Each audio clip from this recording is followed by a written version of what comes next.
Good evening, everyone, and welcome to the Commentary Hub's alternative audio coverage of Germany against Scotland, the first match of Euro 2024.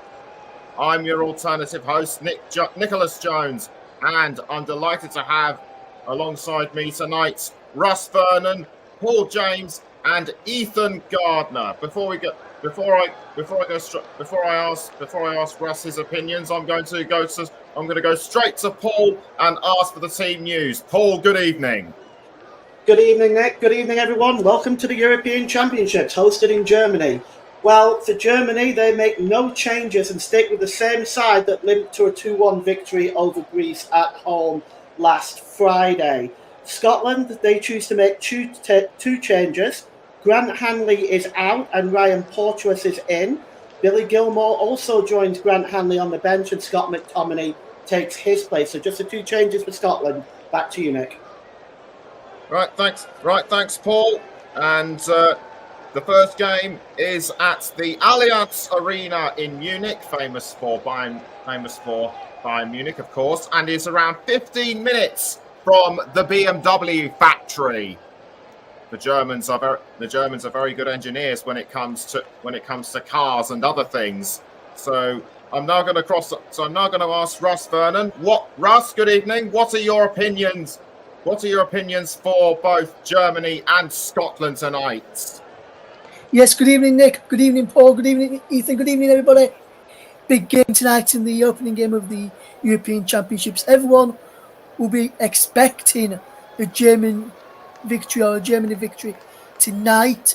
However, do not count out Scotland. They've performed well in qualifying, well in the friendlies leading up to this tournament. Got some good players in their side, along with, like Paul mentioned, Scott McTominay of Manchester United in there, Andrew Robertson of Liverpool playing in there as well. Che Adams promoted with Southampton up into the Premier League, and also John McGinn of Aston Villa. So they've got some good players in the squad. But so too of Germany. But Scotland always seem to perform very, very well in some big occasions where they're not expected to do well, not expected to win. And I feel like this could be an occasion where Scotland go on to get something from this game. I'm not going to say a victory for Scotland, but don't count Scotland out from causing an upset on the opening game, because you've seen upsets happen plenty of times before, Nick, on the opening games of tournaments. We have indeed, and for Scotland, getting through to the round of 16 will be an achievement in itself. In recent Euros they've only had one victory in the group stage. Well, the European Championship trophy being brought out into the stadium right now. Mike Harneman says it's time. 3 hearts. Summer starts here. And Media, Radio, Jingles and Gaming says summer has already started for me, Mike, and says good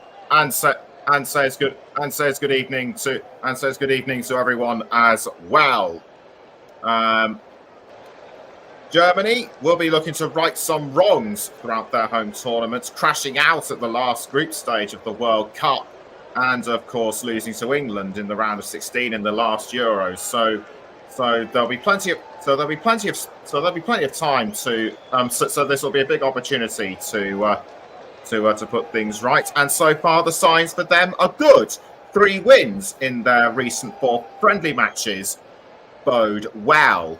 And as for Julian Nagelsmann, the head coach, he has some big shoes to fill after Joachim Low stepping down.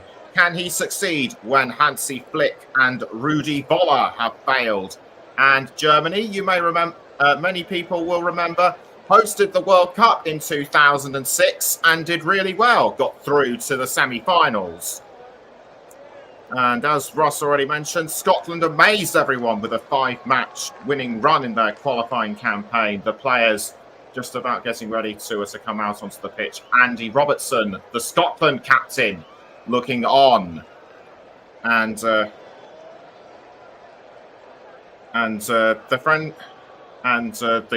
trophy still being paraded around the stadium. We're just about had the last moments of the opening of the opening ceremony. That is now drawing to a close, and we've only got a few minutes, and we have got but a few minutes until kickoff. Mike, Media Radio Jingles and Gaming says it could be a big game for the Scots. So let's hand over to before we get to the game, we're gonna have to ask. I'm gonna go straight to our co-commentator Ethan Gardner. Ethan, what are your predictions before kickoff? Well, I think Germany will be too strong today as hosts. Scotland put in a brave effort, but I think it's going to end 3-1 to Germany today. Okay, and Russ, what's your final score prediction? For me, Nick, I've been saying most of the day, I can see the Scotland potentially causing an upset. So I might have to stick with that. I'm going to say, yes, Germany may be too strong to start off with, but I think if Scotland can hold out like they've done in qualifiers, I can only see potentially Scotland nicking it late on. So I'm going to say 2-1 Scotland for me, Nick. Okay, thanks, Russ. The players now coming out of the tunnel and onto the field of play behind the referees. So we're going to hand over to Ethan Gardner and Paul James. Thank you, Nick. Thank you, Russ. And good afternoon, good evening, wherever you're listening from. The start of the European Championships, it begins now. And it starts in the brilliant Allianz Arena in Munich. 66,000 people crammed into this stadium for what is a fantastic atmosphere for this game. And let's begin, as usual, by starting with the starting lineups. And we're going to start with the host, Germany, who, as I mentioned earlier, are unchanged. They have Manuel Neuer in goal, Maximilian Mittelstadt, Jonathan Tah, Antonio Rudiger, Joshua Kimmich, Toni Kroos, Robert Anderlecht, Florian Wirtz, Ilkay Gundogan, he's wearing the captain's armband today, Jamal Musiala and Kai Havertz. Incidentally, it is Toni Kroos's 110th cap for Germany this evening. Congratulations to him. For Scotland, they, of course, made the two changes. Angus Gunn starts in goal with Kieran Tierney, Ryan Courtois and Jack Hendry occupying the three centre-back roles. In the wing-back positions, Andrew Robertson, the captain, and Anthony Ralston, the two central midfielders, Callum McGregor and Scott McTominay, wearing his 50th cap today for Scotland. And the front three are Ryan Christie, Shea Adams, and John McGinn. On the substitutes bench, the entire squad is allowed on there, so there's 15 substitutes for each side. Only 5 is allowed, mind you. Starting with Germany, Oliver Baumann, Marc-Andre ter Stegen, David Rahm, Pascal Gross, Nicholas Füllkrug, Chris Feuerich, Thomas Müller, Maximilian Bayer, Nico Schlotterbeck, Valdemar Anton, Leroy Sané, Benjamin Heinrichs, Robin Koch, Emre Can, and Dennis Undav. For Scotland, their two goalkeepers are Liam Kelly and Xander Clark. Grant Henley, Lawrence Shankland, Billy Gilmore, Liam Cooper, Stuart Armstrong, Lewis Morgan, Tommy Conway, Ryan Jack, Ross McCrory, Kenny McLean, Greg Taylor, James Forrest, and Scott McKenna. Our referee today, most of our officiating team are actually from France. The referee is Clément Turpin. He's 42 years old and he's from Boulogne in France. He's joined on the line by Nicolas Dano, Benjamin Pages, and the fourth official is Francois Letexier. In VAR, it's Jerome Brissard, Willy Delayode, and the one non-Frenchman, the Italian Massimiliano Irati. So we are about a few minutes away from kickoff. These two teams have met each other 17 times in all competitions. Germany have won 8 and drawn 5 and lost 4. So, Ethan, your final thoughts before today's game. Where do you see this going? Well, I think Germany are going to be emotional about this one. Obviously, the first opening game of their hosting tournament. You know, the likes of Toni Kroos, this is the last opportunity really for him to win this. Same with probably Manuel Neuer. So I think they'll come on strong to begin with. I think they might have too much for Scotland in the end, but Scotland are not going to be an easy team to beat. They've got a solid side put out today, so it's going to be a really interesting match to watch. And I think the first sort of half an hour is going to tell us the story, because if Scotland start well, they could really frustrate the Germans here today. That's true, and this is the first of actually 6 games held in Munich here. Also held in Munich will be Romania and Ukraine, Slovenia and Serbia, Denmark and Serbia. There'll be 1 round of 16 game and 1 semi-final game, as the pitch is now being cleared and made ready for the 22 players. And it is really a beautiful setting. This city is absolutely beautiful. It's home to around 1.6 million people, and Munich is Germany's 3rd largest city due to its location close to the Alps and the nearby lakes. Plus the generally laid-back lifestyle of its population, Munich has been labelled with a sly ring as the most northerly city in Italy. Also, top referee Dr. Felix Breisch is Munich's ambassador for Euro 2024. The qualified lawyer oversaw Real Madrid's 4-1 win over Juventus in 2017 in the Champions League final in Cardiff. And, well, looking at Scotland's lineup, they've gone for a 3-4-2-1 with Shea Adams leading the line. Ethan, do you think this can work for Scotland? And where do you think the key battles are going to be on the field? Well, I think in order to frustrate the Germans, it's probably the best tactic possible because they have got a solid defence in there, but also they can get forward in numbers on the counter by the looks of their attack. They also seem to have gone for experience, with the big talking point being Billy Gilmour not starting. He's a very talented central midfielder, but perhaps not seen as experienced enough for what is a very difficult opening game away against the hosts. But if the Scottish are to get any ground on the Germans, you'd think perhaps it might be at left-back. Mittelstadt, obviously there for Germany tonight, but it's been a problem position for the Germans in recent tournaments, and that could be where they get at them. And also maybe the finishing of Kai Havertz. He's on good form at the moment, of course, for Arsenal and Germany, or has been, but always a little bit dodgy with his finishing for me. So if Scotland are going to get some results, that's probably where they'll have to target. All right, Germany get the game underway in their white shirts, white shorts, white socks, attacking the goal to our left. Launched into the penalty area and just cleared away that time. And it's picked up in the midfield here by Jonathan Tah. Motti says 3-0 to Germany. Joe Smoke says Germany have no chance. Well, we'll wait and see. Here's Toni Kroos now for Germany on the halfway line. And he plays the ball forward to Musiala, and it's slipped back there to Mittelstadt. Mittelstadt drops the ball back to Toni Kroos. Gives the ball to Jonathan Tah inside the centre circle. And he drops it back to Antonio Rudiger, the Champions League winner. Here is Tah again. Plays the ball down the left-hand side to Mittelstadt on the halfway line. He just takes the ball back into his own half and drops the ball back to Antonio Rudiger. Germany keeping possession early on. Oh, a super long ball! And all of a sudden, Florian Wirtz is in and that's a super save! An outstanding save by Angus Gunn, because Scotland were caught cold there, Ethan.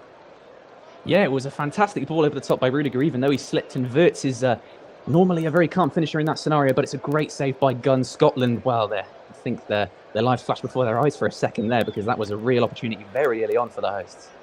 Yes, he might well have played the ball across there, because Kai Havertz was completely unmarked. And it was a wonderful save by Angus Gunn with the head. So it's going to be a corner to Germany, and it's going to be taken down the left-hand side. Scotland, it's not. It's actually been given offside. As a matter of fact, that was a really late flag, but it looks like Florian Wirtz was just standing in an offside position. But Germany pick up the ball again from the free kicks, and it's Wirtz again. Wirtz plays it down the left-hand side to Jamal Musiala. Musiala cuts inside the penalty area. Oh, that's a fine challenge that time by Porteous, and it's out of play. It's going to be a throw-in, but that was a really important challenge by Ryan Porteous. Or Musiala was in there, Ethan. Yeah, and Jamal Musiala, a famously tricky customer, but Scotland are going to have to stand strong like Porteous did there, and Germany starting with the intensity we really thought they would. Well, we kind of expected this from Germany. It was a rather limp performance against Greece. The goal in the last minute, as Germany came back from 1 goal down, by Pascal Gross, who, despite that wonderful strike, only makes the bench tonight. Scotland trying to break away with Scott McTominay, but it comes off Musiala and goes out of play for a throw-in to Scotland, as we take a look at Stephen Clarke, the head coach for Scotland. Not to be underwritten, Ethan. They beat Spain in the qualifying rounds, and they've really done very well coming out of a very tough group. Yeah, they did have a tough qualifying group. Started incredibly well. They had some really famous results. Everyone was, of course, talking about the form of Scott McTominay at the time. He was on fire, scoring goals. I think at one point he was the top scorer in Europe in the qualifiers, and they're not to be overlooked. I mean, they did struggle a little bit towards the end of the qualifiers, but they're a strong side. Germany have the ball now, and it's played forward, and it's picked up here by Jamal Musiala, this time on the right-hand side, under pressure from Tierney. And Tierney, excellent defending by him, plays it off Jamal Musiala, and it goes behind for a goal kick. Germany very, very quick on the break early on here, but that's really good defending again from Scotland. Yes, very solid defending. And I actually have to say, down that left-hand side, Robertson and Tierney as two players to get past. It's not going to be easy for Jamal Musiala at all, as star of a player as he is for Germany tonight. And the goal kick is now going to be taken by Angus Gunn for Scotland. And he right-footed downfield. And heads go up there, but it bounces over Shea Adams, and Antonio Rudiger just heads the ball back to the goalkeeper, Manuel Neuer. Are we seeing his last tournament today? One of the, if not the best goalkeeper of modern times. We may well be seeing him in his last tournament today. We've certainly seen Toni Kroos in his last tournament as he picks up the ball here. And he's got options left and right. He plays the ball down to Mittelstadt. Mittelstadt to Gundogan. Gundogan tries to play the ball to Havertz. Havertz not able to control it, and nipping in there is Ryan Christie. And he plays the ball back, and it's launched downfield by Jack Hendry. And trying to pick up that ball again is Shea Adams, but he's almost dispossessed there. But just picking up the loose ball well there is Andrew Robertson, the Scotland captain. But getting across there and making the challenge is Antonio Rudiger, and that's going to be a throw-in for Scotland. And I'm going to get your thoughts on that in a moment, Ethan. It's just a throw-in for Scotland here, level with the 18-yard box. Level with the Scotland penalty area. Robertson's going to take it himself. And he decides to leave it alone and hands it off instead to Kieran Tierney. And Tierney is just going to try the long throw here. And heads up. It's Rudiger who gets on the end of that and heads it outside the penalty area. Headed back in that time by Ralston. And now Germany win the ball back. And it's played forward by Joshua Kimmich. Chasing that one is Florian Wirtz, but that's really good work again by Jack Hendry, this time blocking out Wirtz to get the ball back to the goalkeeper, who in turn clears the ball downfield. And over the halfway line there, it's picked up by Ralston. Ralston drops the ball back to Porteous and then to McTominay. McTominay onto McGregor, and it's played over onto the left-hand side. And coming forward there is Christie. The ball is played forward there, and guess he's looking for John McGinn, but not able to find him, and it goes behind for a goal kick. Ethan, do you see Scotland's best chances here down the wings? Maybe, I know Joshua Kimmich isn't really the fastest, and neither is Mittelstadt. Do you see potentially Scotland opening Germany up that in that area of the field? Yeah, I think particularly down the left-hand side, obviously, Andrew Robertson, star player for Scotland. I'm not just saying that. He has won the most caps of any captain in Scottish history. He's a fantastic left-hand-sided player. And Kimmich, I don't think many people think is a natural right-back, more of a central defensive midfielder. He can play there, of course, but maybe he's someone to be got at tonight for Scotland down that left. Well, we'll certainly see. Here's Kroos. Kroos holds the ball up, and he just slips it back into the centre circle to Jonathan Tah. Jonathan Tah plays it down the right-hand side to Joshua Kimmich. He plays the ball over the top there and manages to find Gundogan, but Gundogan is dispossessed by Andrew Robertson. Good work by him. In turn, though, he was unable to get Ryan Christie away. It was a good challenge by Joshua Kimmich, and it's going to be a throw-in for the Germans. And it's taken quickly by Ilkay Gundogan. He drops the ball back to Antonio Rudiger. And here's Toni Kroos now. He plays the ball forward, just looking there for Musiala. He gets the ball back to Kroos. And he plays the ball to Mittelstadt. Mittelstadt back to Kroos. Kroos holds the ball up now. He's looking for a long ball over there on the far side. There's Joshua Kimmich again. Kimmich. He's got options left and right. He finds Anderlecht, and Anderlecht was not expecting the ball, and he gave it away. And now Scotland can come forward. Picking up the ball here just down this near side is Scotland's number 13, Jack Hendry. But here is... It's won back by Florian Wirtz, and Wirtz gives the ball to Anderlecht again. Anderlecht holds the ball up there. And it's given to Kimmich again. Kimmich swings the ball in. He's looking for Havertz. Havertz heads the ball down, but that was cleared away at that time by Scott McTominay, but only as far as Kroos. It's now with Rudiger. Rudiger back to Kroos. Kroos holds the ball up here. He's about halfway inside the Scotland half. He finds Mittelstadt. Mittelstadt, big cross towards the back post, and it's just headed out of play that time by Andrew Robertson for a throw into Germany. And it's taken quickly. Here's Rudiger. Back to Jonathan Tah, just outside the centre circle, inside Scotland's half. Kroos. Forward to Musiala. Musiala turns, gives the ball back to Kroos.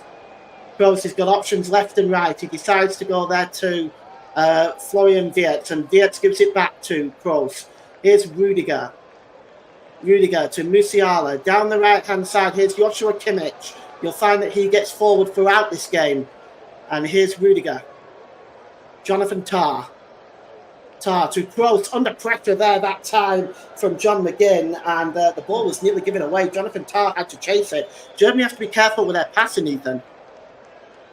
Yeah, they've really got to keep it under control if they're just going to keep up this pressure, because it is mounting if they can just be tidy on the ball. Now here's Kai Havertz, finds himself down the right-hand side, gives the ball to Musiala, back to Havertz. And it's now with Anderlecht. Anderlecht gives the ball to Tah, back to Kroos. Kroos tries to play the through ball through there to Wirtz, finds him, and here's Havertz, tries to backheel it there. That was fancy play from Havertz, but it just didn't work. And it was cleared away, and Jonathan Tah wins the ball back into his own half and drops the ball to Mittelstadt. Here's Tah. Kroos. Kroos. Oh, a super long ball to Joshua Kimmich all the way there. So it's now level with the Scotland penalty area down the right-hand side. Comes to Wirtz. Oh, it's 1-0. Germany take the lead. They are off the mark in Munich. And it's 1-0. And it's Florian Wirtz on 10 minutes. And Germany are off to the start that they wanted and the start that Scotland couldn't afford. It's 1-0 to Germany. And Ethan, your thoughts on that goal? Well, it's no less than Germany deserve. It's beautifully worked. That ball from Kimmich a ball from Kroos over to Kimmich, and then Kimmich with a nice pass into Wirtz. Not the most convincing finish, but then it's also not the best of attempts at a save from Angus Gunn in the Scotland goal, and Germany have put the pressure on. So this is no less than they deserve early on. Scotland with a long way to go. 80 minutes of this if it's going to keep up. Yes, Wirtz chose to hit it first time. Perhaps that was why it was difficult for Gunn to get down and make that save. Of course, he's the son of former Scottish goalkeeper Brian Gunn. I think his father might have done a little better with that, Ethan. Yeah, perhaps. I mean, that's why he's got Scottish legendary status. But Angus is still a solid keeper. He'll be disappointed with his hand at that one. He did get a hand to it, of course, but just not a strong enough one, Paul. Well, it's 1-0, and all of a sudden Germany are now looking like they are well in control of this game. Scotland haven't had a lot of possession. They've got some now, and we can see whether Scotland can get back into this. Here's Ryan Christie. Oh, cutting across, it's Rudiger. That's a crunching challenge to be expected of nothing less. And Kimmich is dispossessed that time, and it goes back to Porteous, and Porteous goes all the way back to Angus Gunn. And Scotland will start again from the back. And here's Porteous again. And the ball is lifted forward. Oh, that's a poor ball. It was looking for Anthony Ralston. And Florian Wirtz, the goal scorer, nearly got in the way of that. And if he had done, he'd have had a clear run at goal. And Scotland looking pretty nervous early on, I'd say. Yeah, dearie me, it's not the most confident of balls, that, but it's to be expected under this atmosphere so far. They've just really got to hold their nerve here, Scotland. This is a test of what they're made of ahead of this European Championships. Porteous plays the ball from the throw-in, and Germany battling to win the ball back in midfield, and that's Jamal Musiala working hard there. Gives the ball to Jonathan Tah. Tah releases the ball to Florian Wirtz. Drop back to Joshua Kimmich. Kimmich has got options left and right. He drops the ball back to Rudiger. Gives the ball back to Jonathan Tah, just outside the centre circle, as Germany marching on here with the ball. They're looking very, very solid early on. And this is not the German team that we've been used to seeing over the past year that has been struggling. They look very much prepared for this game. The ball is long and it finds Kai Havertz in the penalty area. That is really good defending by the Scots. So well done by Callum McGregor there. And but he's given the ball away and it's picked up by Robert Anderek inside the centre circle. Commentator's curse, Ethan. Here is Mittelstadt. Gives the ball to Musiala, and it's dropped back to Mittelstadt. Mittelstadt back to Kroos. Already been involved in the first goal, Tony Kroos. He's got options again, left and right. He'll may try to look for Kimmich, who Scotland are not picking up. And here is Anderlecht. Got back to the number 4, Jonathan Tah. Here's Kroos again, forward to Musiala. Is he fouled that time? No, that's good defending that time by McTominay. But Germany have the ball back with Musiala. Fine challenge by Porteous, and it's picked up by Ryan Christie. He drops the ball back to Andrew Robertson, and Ryan Christie is fouled. And it's going to be a free kick. Frantic pace, Ethan. Germany on top right now. Do you see any way back for Scotland? Well, they've really got to pick up their passing ability, really, and their attacking confidence if they are to get anything from this game. But it's also important to remember this is only the first game of 3, and 3rd place in a group at this Euros, I think for the first time, correct me if I'm wrong, is also potentially good enough to get you through to the round of 16. So if they can just nick a draw, or even not a bad loss here against Germany, they'll be thinking ahead of this one. Yes, well, I believe it's the best 4 teams, 4 third place teams go through to the round of 16. So, I mean, there's a chance for Scotland there, as you say, especially if they don't get hammered today. But we'll just wait and see. It's going to be a throw-in to Scotland, and it's going to be taken just outside Julian Nagelsmann's dugout, and it's taken by Porteous and thrown all the way back there to Jack Hendry, and Hendry releases the ball, and it's picked up here by Tierney. Drops the ball to McTominay. McTominay plays the ball down the right there, and picked up by Ralston, who drops the ball back to Porteous. Porteous back to Hendry.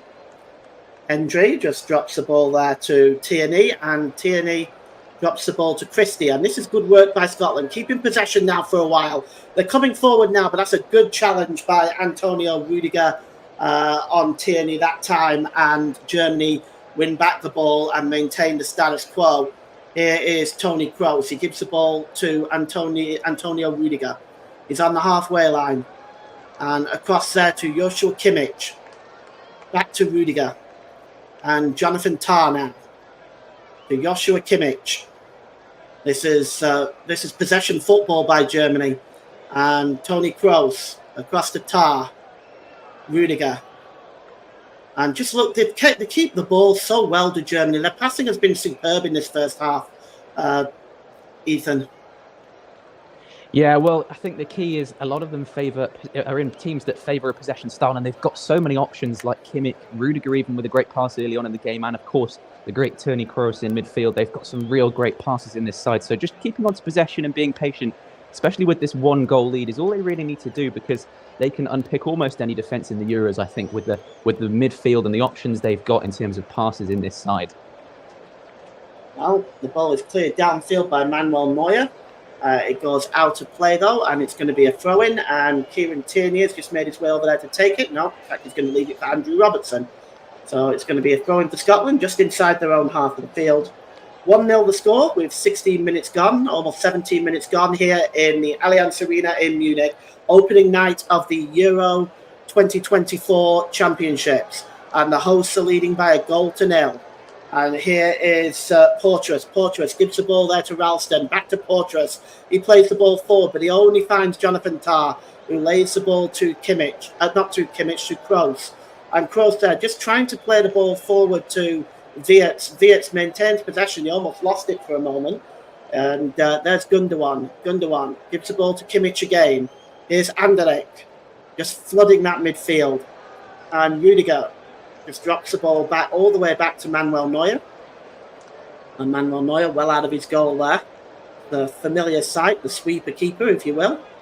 Here is Antonio Rudiger. And it's now with Jonathan Tah, and Kroos just knocks the ball back to Anderlecht. And it's a patient build-up again by Germany, just looking to break the Scots down. And here's Joshua Kimmich. Rudiger. Tar gives the ball to Kroos. Kroos picked up here by Anderich. Anderich just lifts the ball over the top. I'm chasing this one is Kai Havertz, but that's really good goalkeeping there by the goalkeeper Angus Gunn. Came out early and read that one, Ethan.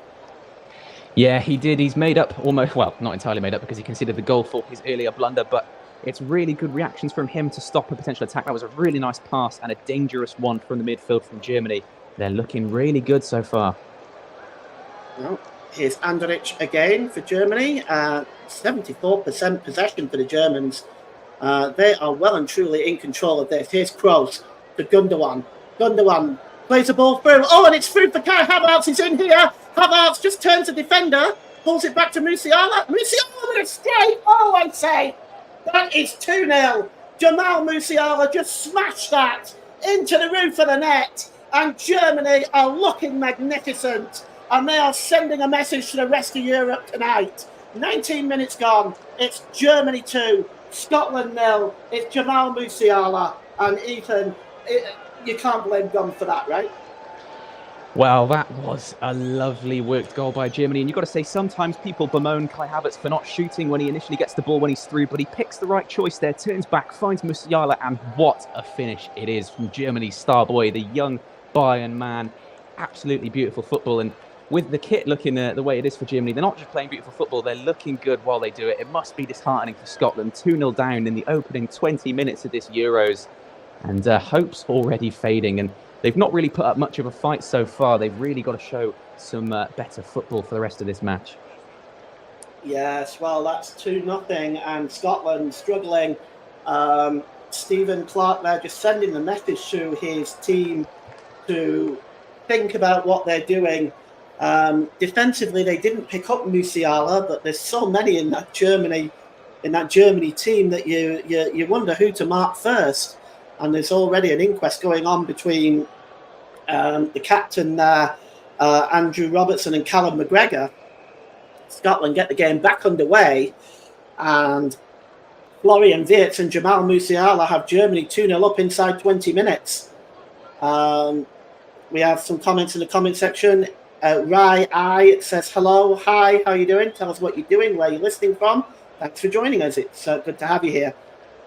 Mike says, Wirtz and Musiala both looking exceptional, as I predicted before kickoff. That's true. They are looking absolutely fantastic so far, as the Scottish fans are now silent, and they have brought over so many fans for this game to Germany. Very colourful bunch, noisy bunch, singing the flower of Scotland. I remember watching a game between Germany and Scotland a few years ago. I think it was in Cologne, and the Scottish fans were singing their own national anthem, The Flower of Scotland. Just one moment, the ball is played through there, but it's cleared away by Angus Gunn. And I just remember they were singing The Flower of Scotland, the Scottish fans. They got applauded by the German fans. It was really quite a sight to see, even. Yeah, and the camaraderie that Scotland and Germany fans have shown as well in the early days has been really nice to see. It's Scotland, it was mentioned pre-match, they always travel away well. They always behave, and even with the amount of attendance lager they might be drinking, but they were arm in arm, the fans, before the match. I saw images of a Tartan Army member with a German fan arm in arm singing the anthems. It's really nice to see, and they bring great support. They flooded the Allianz Arena with their Scottish flags. So, they'll be disappointed with this early display, and I really hope for them that they end up seeing better from their side. Well, we'll see. It's a throw into Scotland, and it's going to be taken by Anthony Ralston, as Steve Clark just wondering what his options are at this stage. And it's thrown all the way back there, and it's picked up by Porteous, who plays the ball forward. And that's a challenge from behind by Anderich, and it's going to be a free kick for the foul on Ryan Christie. Ryan Christie back on his feet. Remember, yellow cards, you have to be careful. 2 yellow cards will get you a game suspension. So both sides will not want to take any yellow cards in this game if they can at all help it. And here's Ralston just turning towards his own goal, but he's fouled that time by Maximilian Mittelstadt, and it's going to be a free kick to Scotland. And just get across there. It was a late challenge. No doubt about the foul, Ethan, hey? No, but it's good energy and pressing from Germany in that scenario. Unfortunately, the foul is given away, but it's a reminder to Scotland, really. Sure, they've got away with a free kick this time, but they're really under pressure trying to play it from the back. Maybe a change of tact might be necessary here. Yeah, they're given no time on the ball at the moment. It's the thing, isn't it? Here's Ralston now, and he drops the ball back to Palston. Right Eye says, "I love the commentary. Thank you so much." Joe Smoke still thinks, he thinks Germany are going to win 3-2. So Joe Smoke says 3-2. No, it's cleared away there by Jonathan Tarr. Again, if you're listening, get your own predictions in. We'd love to hear from you. I'll read them out. Only thing I ask of you, please, is that you just keep everything nice and clean. Remember, we're a family show. And it's going to be a free kick now to Germany as Gundogan is clattered into by Callum McGregor. It's nice to see the referee is keeping his cards in his pocket early on, knowing the intensity and emotion of the evening. Is Gross just holding the ball up inside his own half, played forward. And there's Jamal Musiala, gives the ball to Mittelstadt. Oh, that's a fine challenge, but Mittelstadt still gets the ball. He tries to play the ball across. Oh, and he's found Musiala inside the penalty area. He goes down, Musiala. Germany claiming a penalty, and it's given. It's a penalty for the foul on Jamal Musiala. And we're just going to see now whether that is so. I'm sure VAR will be looking at it. Our VAR team today, Jerome Brissard, Willie Delahold and Massimiliano Irati. It looks like that might have started outside the box, could have carried on inside. It's definitely very close. We'll get VAR to have a look at it. I'm sure it will create some discussions at half-time between Nick and Ross. And maybe some opinions in the comment section as well on whether or not that was a penalty. Mike says, my prediction is Scotland are going to get battered. VAR are checking the penalty now, incidentally. We are just waiting to see what the VAR folk are going to come up with. We certainly hope not. We don't want any controversy anymore. We've seen enough of that in the Premier League season. And let's take a look. It was definitely contact. It's definitely a foul. I don't think anybody can argue with that. Ethan, your opinion? Yeah, no, I agree with you. Clumsy, definitely a foul, but I think the initial contact might be just outside the penalty area. It's whether or not that decision is ultimately taken, because is there enough evidence to overturn the on-field decision? That's the key with VAR, isn't it? And yeah, it's a really tight one to look at between Christie's foul on Musiala there. I think personally, in this scenario, it's difficult, but I think it should be a free kick. Well, we're going to see in a moment. And it's given, I think.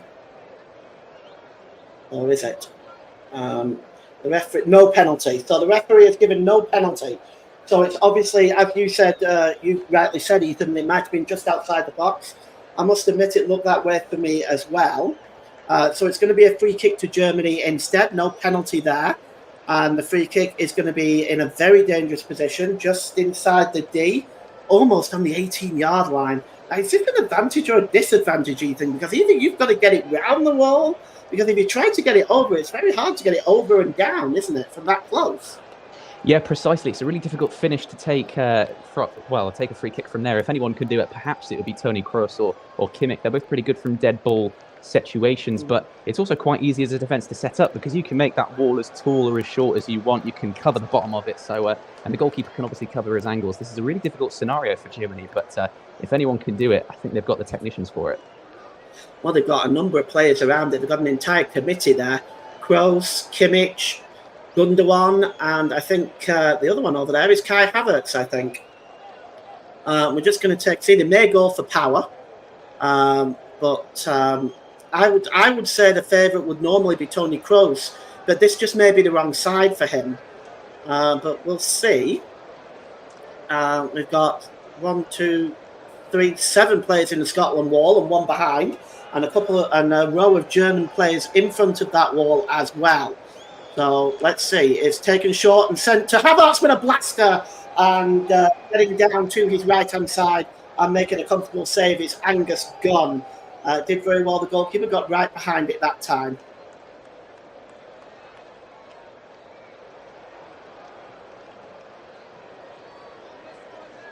Shot there. Goalkeeper took a deflection as well. I mean, the goalkeeper there, fortunately, it bounced well for him. Going to be a throw-in. and picked up that time by Callum McGregor. McGregor again, he just dropped, is trying to be cleared away by Germany, and finally getting on the end of that was Rudiger and clears the ball downfield into his half there. And the goalkeeper Angus Gunn coming out to pick that up. And Ross saying Scotland to win 3-2. Mike says the decision was correct. I agree with him, frankly. I think it was. When I looked at it on that second replay as well, can't deny that it is outside the box. As we have 28 minutes gone here, it's Germany 2, Scotland 0.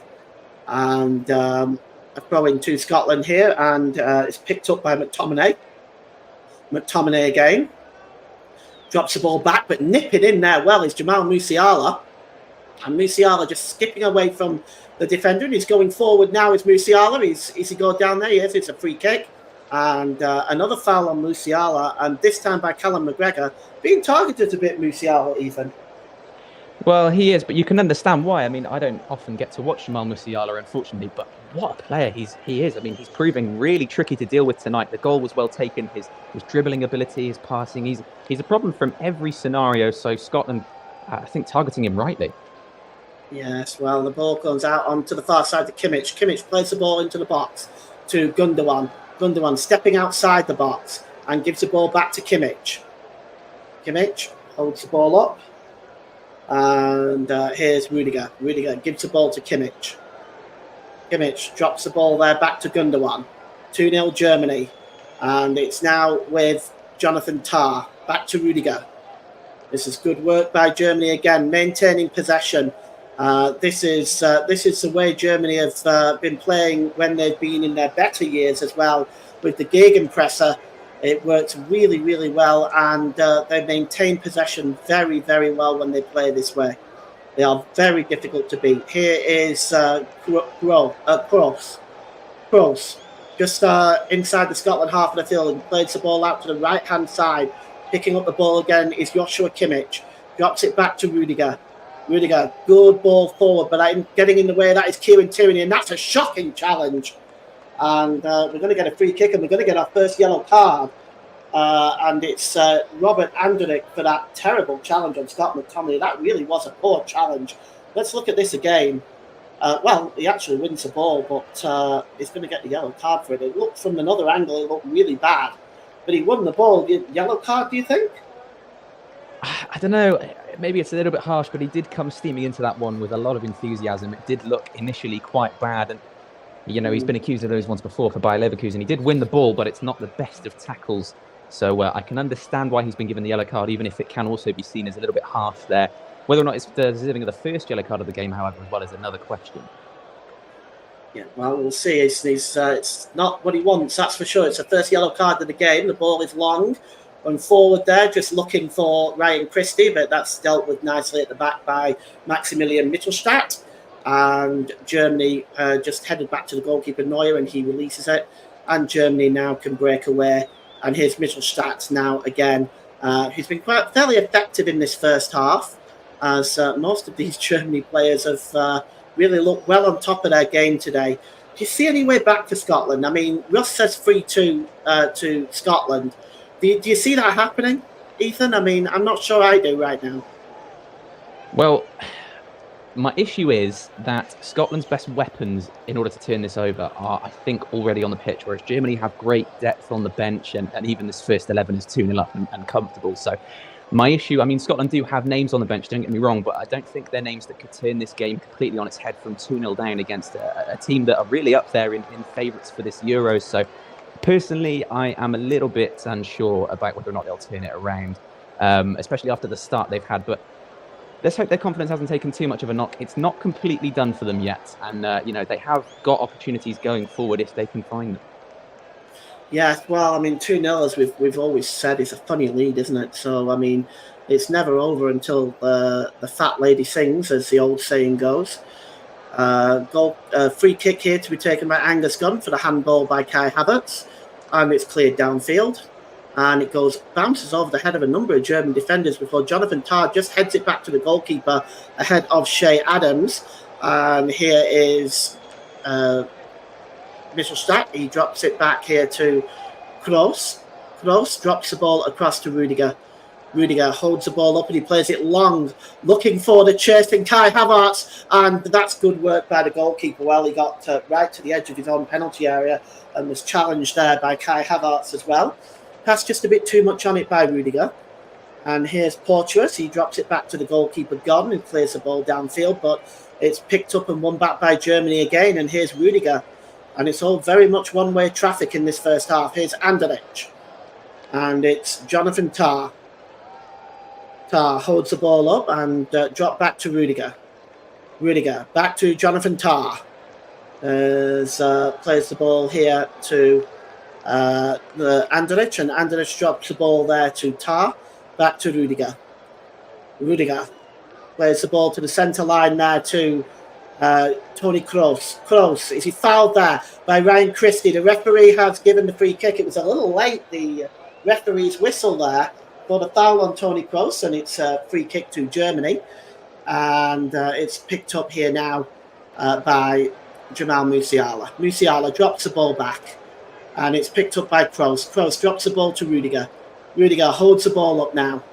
He's got options left and right, and he's just taking his time at the moment. Germany almost at a walking pace when they get the ball. They're just quite happy to knock the ball around at the moment. Ethan, it's very much like a training session for them, isn't it?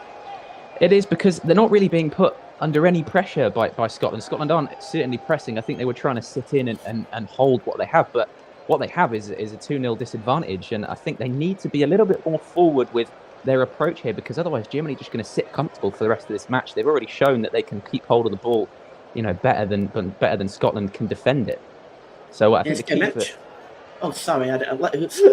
Finish your point now. I'm sorry, I didn't mean to interrupt you. No, I was honestly just repeating what I already said there, Paul, so no worries. Carry on, mate. Okay.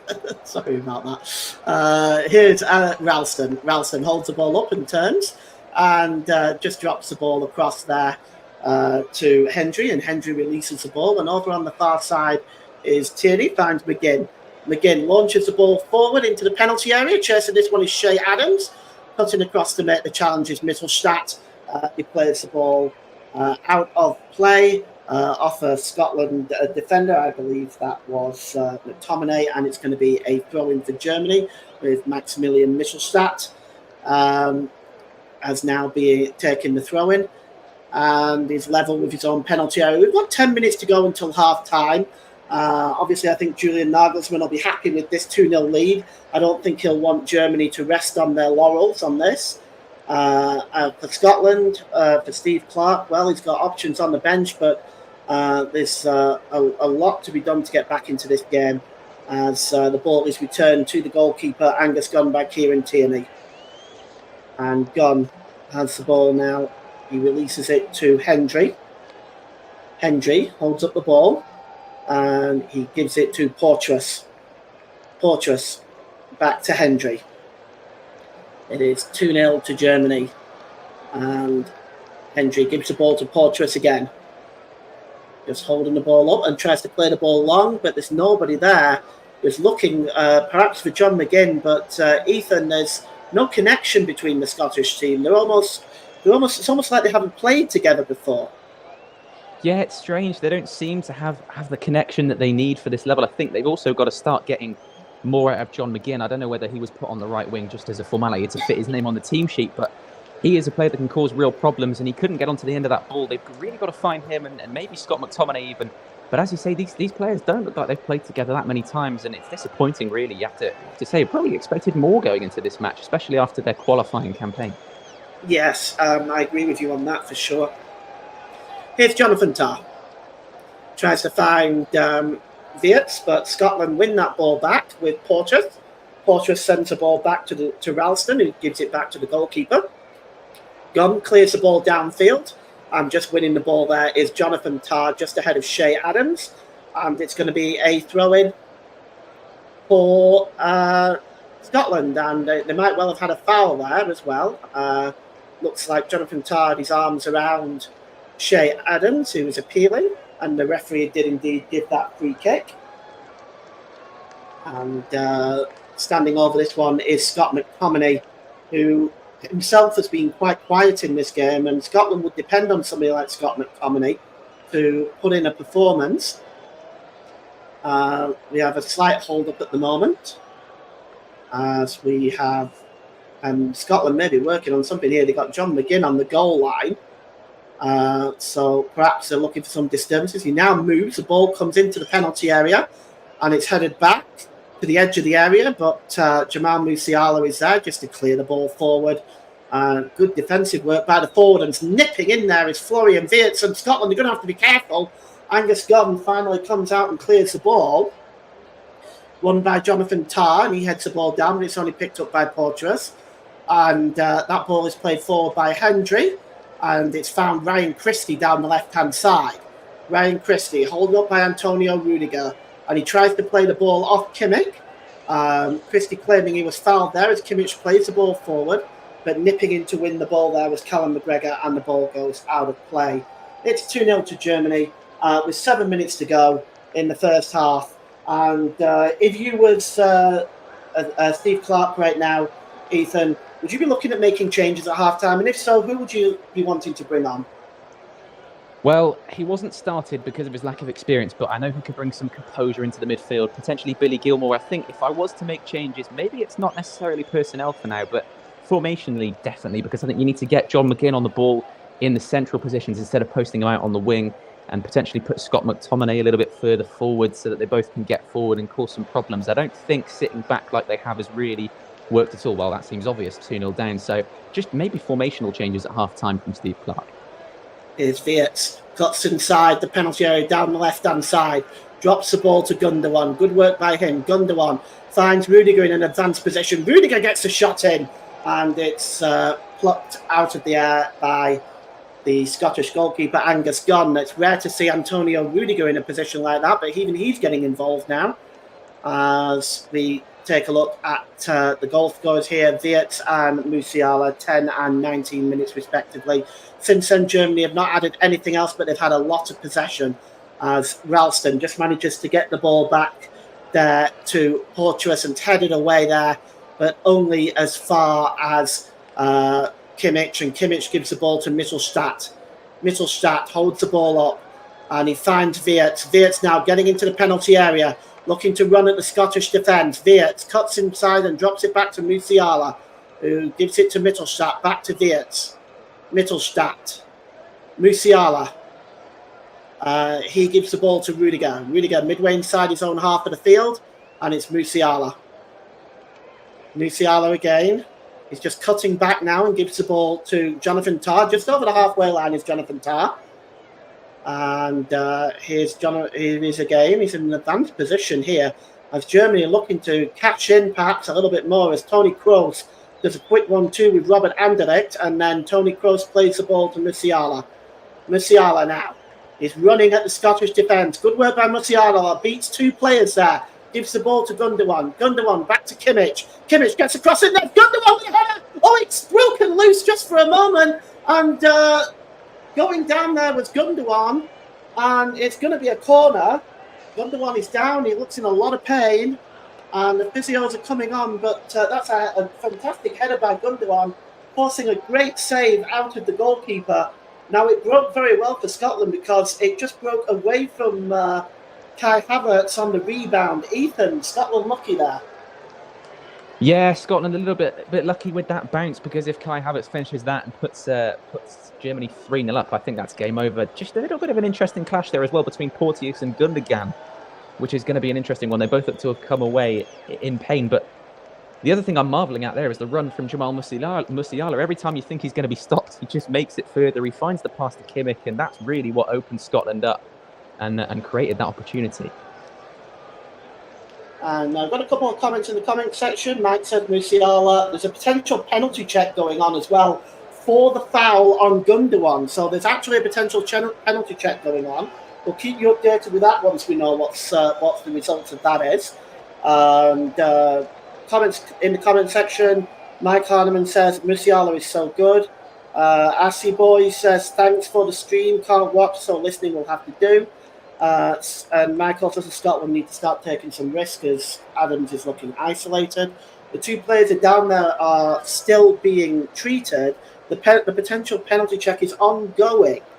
I would like to have a look at it. We haven't got the pictures on that yet. But for me, do you think that was a foul? It did look a bit off, didn't it?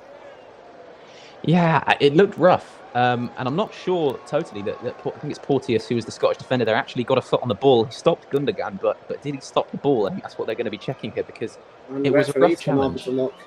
Yes, the referee's going over to the monitor to have a look, and that's usually an anonymous sign. And if you're a Scotland fan, this is not good news for you. Let's have a look again. Oh, that is a high boot. That's a foul. That is a foul. Now, he does win the ball first, but again, we had that decision earlier on outside the box for something similar, didn't we, involving Anderlecht, and he got a yellow card for that. So, yes, the penalty is given, and we have got a penalty here and a chance for Germany to increase their lead to 3-0. And I'm just wondering who might take it. There's a number of options, Kai Havertz being one, of course. We'll take a look anyway. We'll see if Gundogan himself might take it. But it's Havertz with a ball in his hand. And there's an argument going on here. They may be checking him for a red card on this, because Porteous' boot was up. The studs were up. This could be a red card. Oh, yeah, those studs were up. Ethan, your thoughts on that? Do you think that's a red or... I think for me that's a red. Oh, that's a red. He's going. Yeah, he's going. He's off. Porteous is off. That is a red card, and it's for the studs. And it just gets worse and worse for Scotland. 2-0 down, a penalty to Germany, and now they're down to 10 men for a red card for Porteous, and he will of course miss the next game. And all of a sudden, it's going all terribly wrong for the Scots. And that was a terrible challenge, though, wasn't it? I mean, he had to go for that. I'll get your thoughts on that after the penalty. It's Kai Havertz who's going to take it. He's got a pretty good penalty record, but he has been known to miss a few. Let's see how this goes. Kai Havertz stepping up now. Take this penalty. And just focus. He looks very, very focused. We're just waiting for the referee's whistle now. The referee making sure just everybody's outside the box. The nerves, they'll be jingling for Kai Havertz, because he knows that if this goes in, it's very much really game over, isn't it? Here goes Kai Havertz, ready now to take the penalty. We're just waiting for the referee's whistle. And finally, the referee blows his whistle. Havertz steps up and sends Gun the wrong way and puts it down his left-hand side. And Germany are 3-0 up, and they are sending a message out to Europe. We are back. It's 3-0. A calm, cool, collected penalty from Kai Havertz. That is a really well-taken effort. I mean, it's definitely a penalty, no argument about that. For me, it's also definitely a red, and it's the worst possible start for Scotland. They've given Germany all the opportunities that they can to go 3-0 up. Germany have taken them. And, again, a calm penalty. Kai Havertz and Germany strolling to success. And as you say, sending a message. Yes, well, Russ says double jeopardy rule should mean no red card, but it's not to do with the penalty situation. It's to do with the fact that these studs were up, I think, that it was a dangerous challenge. So as a consequence, double jeopardy doesn't mean anything there. It's the studs were up. It was a vile challenge, and I think a red card, in my opinion, for me, was appropriate. But here we are with 3-0, and we've got 2 minutes left in stoppage time of the 3 minutes that has been awarded by our fourth official here. Fourth official is Francois Letexier, and it's currently about a minute left. And I think just before we hand back to the studio at half time, Ethan, we'll get your thoughts on the first half. What's been an incident-packed first half. As here is Tierney now, plays the ball forward. And picking up that ball is Christie. Now, that ball was almost given away as Havertz nearly nipped in there, but just getting ahead of him was Callum McGregor. And the ball goes out of play off Musiala, and it's going to be a throw-in for Germany as they are 3-0 up. And 47 minutes here. We've got about 30 seconds more of stoppage time at the end of this first half. The throw-in is taken quickly and long. It's headed on to Christie. And its ball is bouncing around all over there, and it's picked up again by Portuus. Portuus gives the ball to McGregor. McGregor back to Tierney. Tierney tries to get the cross in, but it's headed away by Jonathan Tarr. And it's picked up there by Anthony Ralston, but the referee has just blown for half-time, I think. Or has he? No, I thought he'd just blown for half-time. He's given a free kick to Scotland for the earlier foul.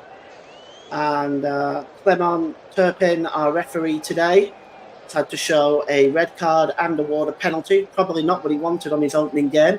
The free kick is going to be taken here by Andrew Robertson. It's down the left-hand side, and it's about 40 yards from goal. It's swung in, and it's headed out by Jonathan Tarr, but Scotland maintain possession. Here's Ralston. Ralston drops the ball back there, and now the referee has blown for half-time.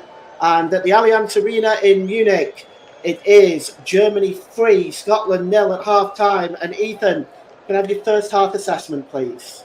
Yeah, I mean, it doesn't get much better from a German perspective as hosts 3-0 up at half-time in the opening game of your home Euros. They've dominated play, and for Scotland, it couldn't get much worse. A red card, 3-0 down, they gave away a penalty, and, you know, it was a terrible tackle to give away the penalty. I think it was completely justified by VAR and the referee. So Germany with a great start. You asked me what changes Steve Clarke could make at half-time. I think for Scotland, it's damage limitation. For Germany, do you think about taking off Musiala and Wirtz already and saving them for later games in the tournament? But no, best possible start for Germany, worst possible start for Scotland. This second half is going to be an intriguing watch. All right, well, we've got half-time. It's 3-0, and we're going to hand back to Nick and Ross in the studio. Thanks, Paul. You could say Germany's start was engineered to perfection. And I'm sorry I had to say that because I'm a massive fan of German engineering. But anyway, but anyway, Russ, what a start for Germany! Where have they been? Fantastic start for Germany, Paul. And he only took 10 minutes for the opening goal to come and like Mike said in the live comment section, just as Germany took the lead early on, Scotland were holding firm under quite a lot of pressure so far in the game. However, the goal had been coming, and it was a well-taken goal by Wirtz, brilliant second goal by Musiala. For me, it was a penalty, but I don't see that being a red card. I know JB says in the chat it was never a penalty or a red card. JB, for me, I agree with not a red card, but for me it was a penalty. But I don't see that as a red card due to the double jeopardy rule which I mentioned. But for me, Scotland, like Ethan said there, just as they were closing up, brilliant commentary by the way. It's damage limitations now for Scotland. They're down to 10 men. What does Steve Clarke do here now? Does he fetch on the defenders, someone like Grant Allen maybe, or Liam Cooper, to try and organise that defence and play in the middle of, or even Scott McKenna can play in the back three to try and organise that defence? Or does he try and keep it with what he's got, send McTominay back into there, because McTominay is filled in there for Manchester United at points during the past season. So maybe he looks at that, or maybe he looks at fetching an experienced centre-half in the squad that they've got in, Liam Cooper, Grant Allen, Scott McKenna, just to name three there was on the bench, to come on and and plug that gap and take off, say, someone who's sitting in that front of the back, or say McGregor type of player, and go back to a back three. Because at the moment, McGregor's having to slot back in there, McTominay's having to drop back a bit deeper, not getting in support for Adams. And like Mike said, I think it was Mike who said it on the chat, he was isolated in that first half, Che Adams, and not really going to the game much, and that's the problem for Scotland. If you're having one up front, you need to make sure you got people in support of them, and they've not done that in that first half. No, they certainly haven't, and not only is this a big loss for Scotland tonight, this could also have serious implications on where they finish come the end of the group stage, because as because as Paul mentioned earlier, it's only the 4 best third-place teams that advance through to the round of 16. So, the way Scotland have been playing, it's not looking good for them. No, it's not, Nicholas. It's not looking good at all. And you look at the performance from Scotland in that first half, and he's not been good enough. Yes, they've got experienced players in the starting lineup, like Andy Robertson, Kieran Tierney, amongst those, Callum McGregor, Scott McTominay, John McGinn, Ryan Christie, experienced player at international level, but they've not really done enough there for Scotland in that first half. They need to get the more dangerous players like McGinn, the Christies, McTominays on the ball in and around the final third, supply the balls into Che Adams, which has not looked good, which have not done enough of in that first half. But when you look at it from a German point of view, everything that they've done has been absolutely spot on. Not give Scotland time or space in the back line. And I'm just looking at the first goal again here now, Nicholson. You're looking at for Germany this season, Germany leading 3-0, and they have it to the back, and then Kroos just turns it and pings the ball from the centre out wide to the right hand side, and then just cut in edge of the penalty area. Who's picking up Verts? Who's picking up Verts for that first goal? But also, as well, when you look at it, for me, Angus Gunner's got to do much better there. He gets an hand to it.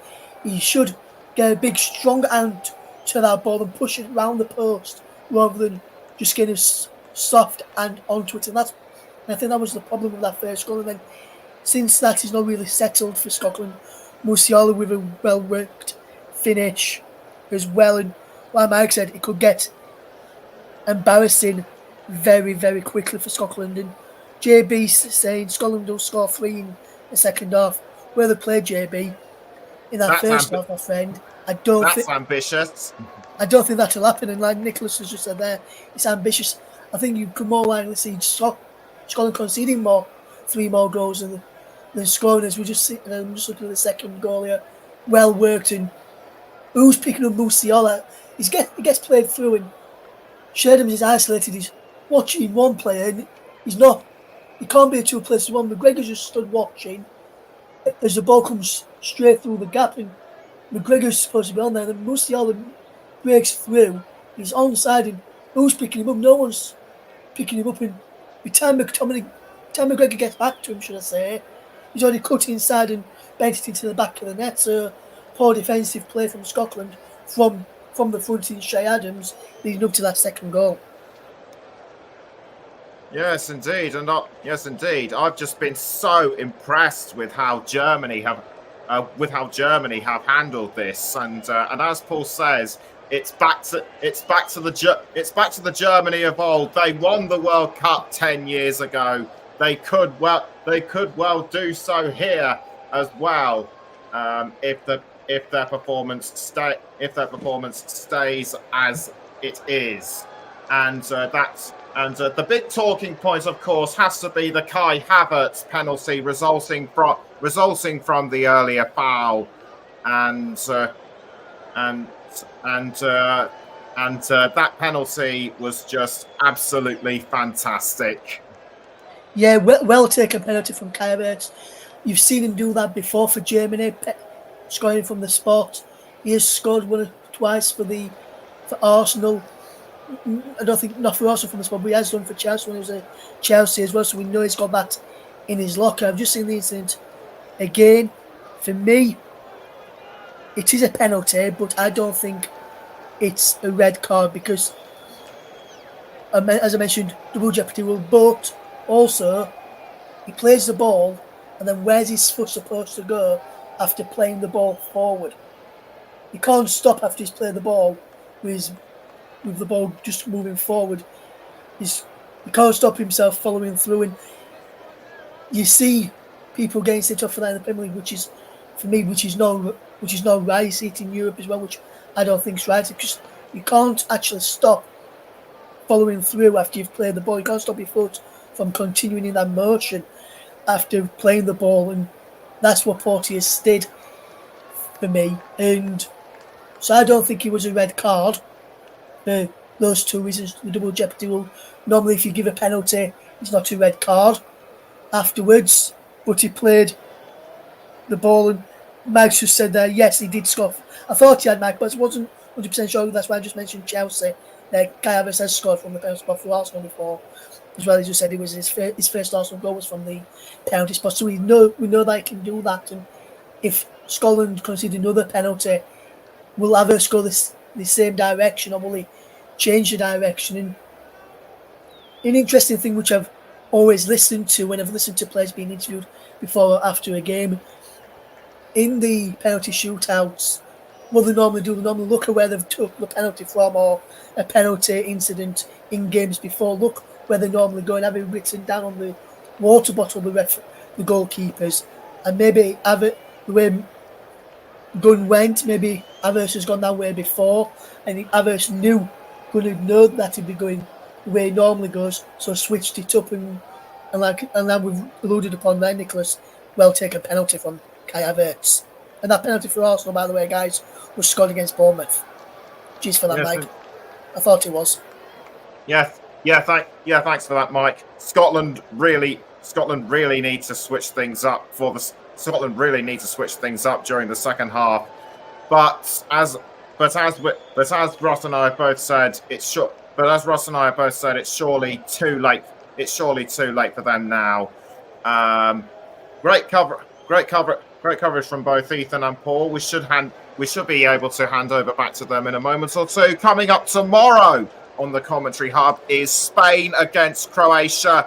Join Russ and Paul for that one, and also tomorrow also on tomorrow is Italy. Anyway, the Spain against Croatia match is on at 5 o'clock tomorrow, and also coming up tomorrow at the later time of 8 o'clock is Italy against Albania, with Russ presenting, and Paul James will be joined by Mike Harneman for this match, and also give you a bit of a heads up for what's coming up on Sunday as well. It's Slovenia against Denmark at 5 o'clock with Jack Heston on commentary duties, and on the Sunday, and later on the Sunday, England's first match against Serbia with me in the commentary hot seat. So a flying start to Euro 2024 for Germany. Will they maintain their form to the second half, or will I think it's most likely going to be that way. But what do you think? Get in touch with us in the comments. But right now, Nick, I just want to say something quickly before you hand back to Ethan and Paul, ready for the second half. And for me, Joe Smokes has said a big up to welcoming Joe for doing okay, my friend. He says never too late for Scotland. On this occasion, my friend, I think it is a bit too late now for Scotland. If only way I can see Scotland getting back into this game or putting up a really good fight is if they get the next goal. And at the moment, I'm not sure where the next goal or where the goal is going to come from for Scotland. They've not got the creative players into the game enough, like I mentioned in the first half, and like Ethan alluded to on commentary as well. So for me, they need to get more creative players on the ball, be more in the game. But for me, I can only see Germany getting more goals in this second half, and it being a comfortable victory for Germany come full time in the end. All right now, second half is almost upon us, so let's hand back over to Ethan Gardner and Paul James. Thanks, Nick. Thanks, Ross. Welcome back to the Allianz Arena. We're going to be starting the second half shortly. Ethan, yourself, where do you see Scotland? If they are going to get themselves back into this game, and it's not looking like they're able to, they're down to 10 men, They're 3-0 down. But do you see any way back for them? Well, I'm sorry to any Scotland fans that may be joining us. I don't personally for this one. I think it's damage limitation. If they can maybe nick a goal, I think the best result coming out for them here is a limited low of goal difference, because that can stand them in good stead for the other two games. But I think for now, they've just got to accept their fate. They're 3-0 down already at half-time to the hosts of the tournament. I'm not sure, having watched that first half, where their attacking threat really comes from, unless they can get the likes of McGinn, McTominay and Robertson more involved in attacking areas rather than sitting back and letting Germany play at them. I'm not sure anything good can come of this second half from a Scottish perspective, especially when you look at the Germany bench. But you never know. There's 45 minutes left plus whatever added time we get, and changes can be made. So Scotland, not totally down and out, but I think it's incredibly unlikely. Yes, and it looks like Germany indeed may be making a substitution themselves. It looks like Pascal Gross is coming on for Robert Anderlecht. So that's a substitution for Germany. Pascal Gross is on. Also looks like, I just wondered if there's been a substitution for the Scots as well. We'll see. Yes, it looks like Grant Hanley has come on as well. So we'll just try and find out who's gone off for Grant Hanley. At the moment, we don't have that information right now. We'll just get that just as soon as we're able to.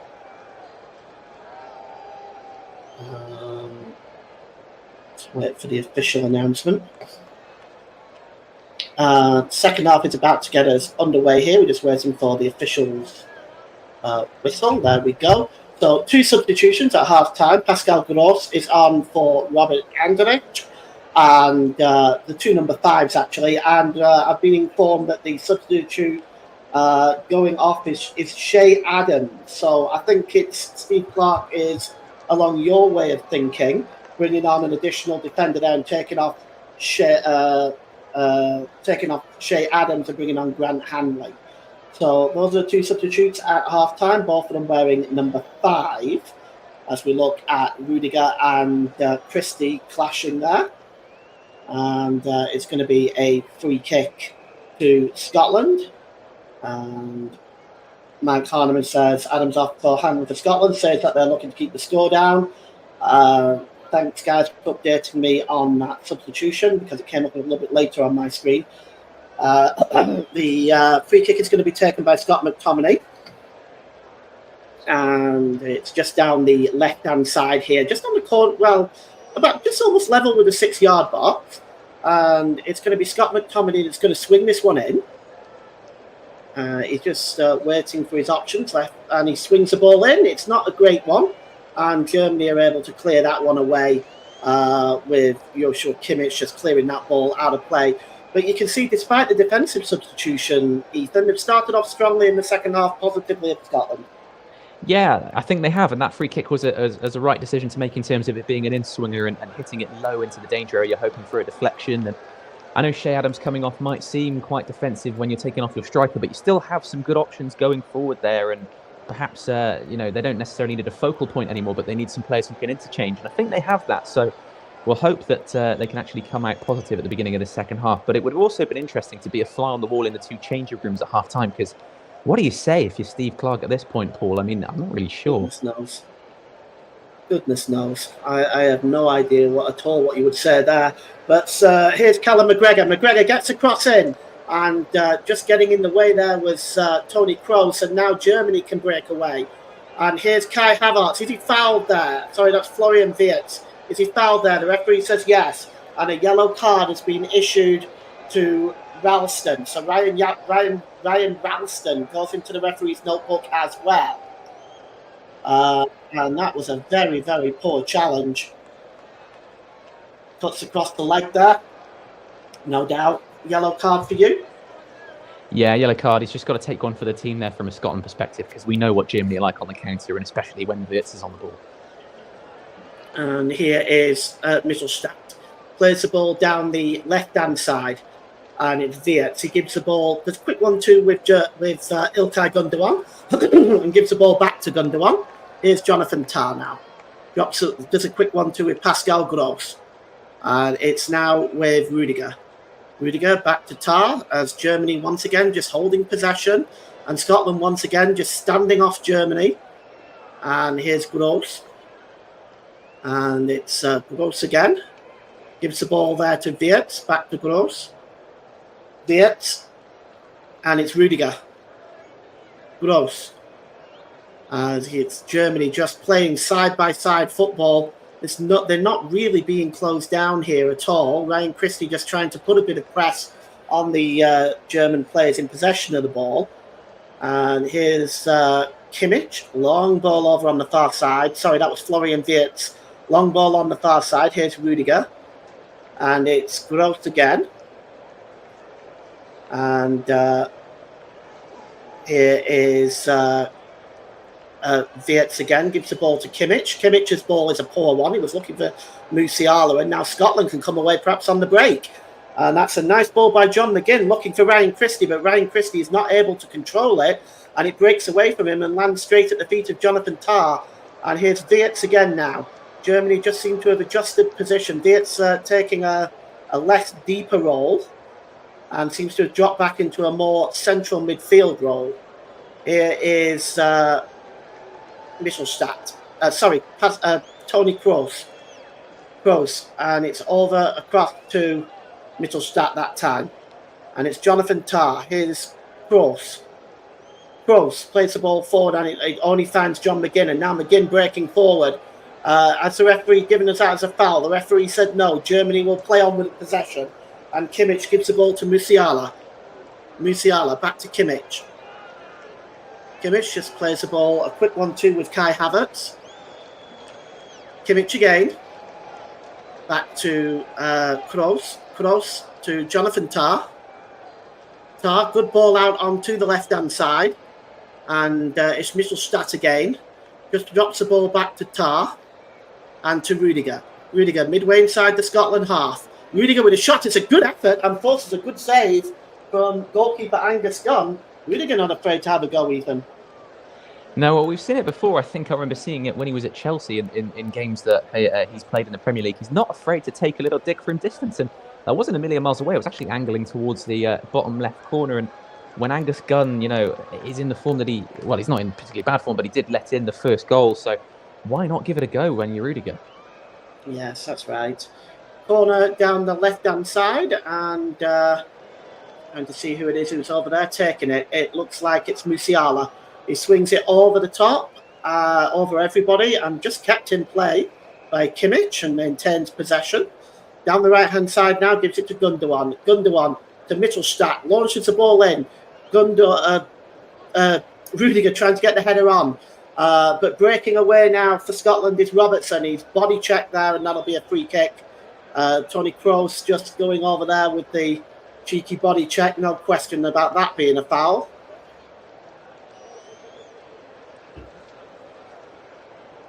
He's still arguing against it, Ethan, but I think that's definitely a foul, isn't it? Yeah, no question. It's a similar thing to when Ralston got the yellow card. It's taking one from the team to stop the counter because we know how quick Andy Robertson is when he breaks away down with the ball.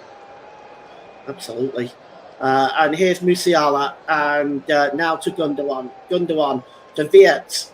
Wirtz, edge of the area, cuts away and gives it back to Gundogan. Gundogan lifts the ball over the top, was looking for Joshua Kimmich, but that was too far away from him. And the Barcelona midfielder and Germany captain all just goes behind for a goal kick. And that looks a lot more relaxed. Julian Nagelsmann, his contract has been extended beyond this competition now. There was some rumour to him potentially joining Manchester United as an option, or perhaps even a Klopp's replacement at Liverpool. But as it turned out, he chose to stay with the national team. And it's going to be a goal kick here to be taken by Gunn. Launches the ball downfield and up in the air there and cleared downfield. And picked up is Jonathan Tah, who just gives the ball to Rudiger. And he gives the ball to Kimmich. And that's a good ball that time by Gross over down to the left-hand side, looking for Mittelstadt. The ball is played back to Gross. And now Jonathan Tah, Rudiger, just leaves it for Gross again, and he gives the ball to Musiala.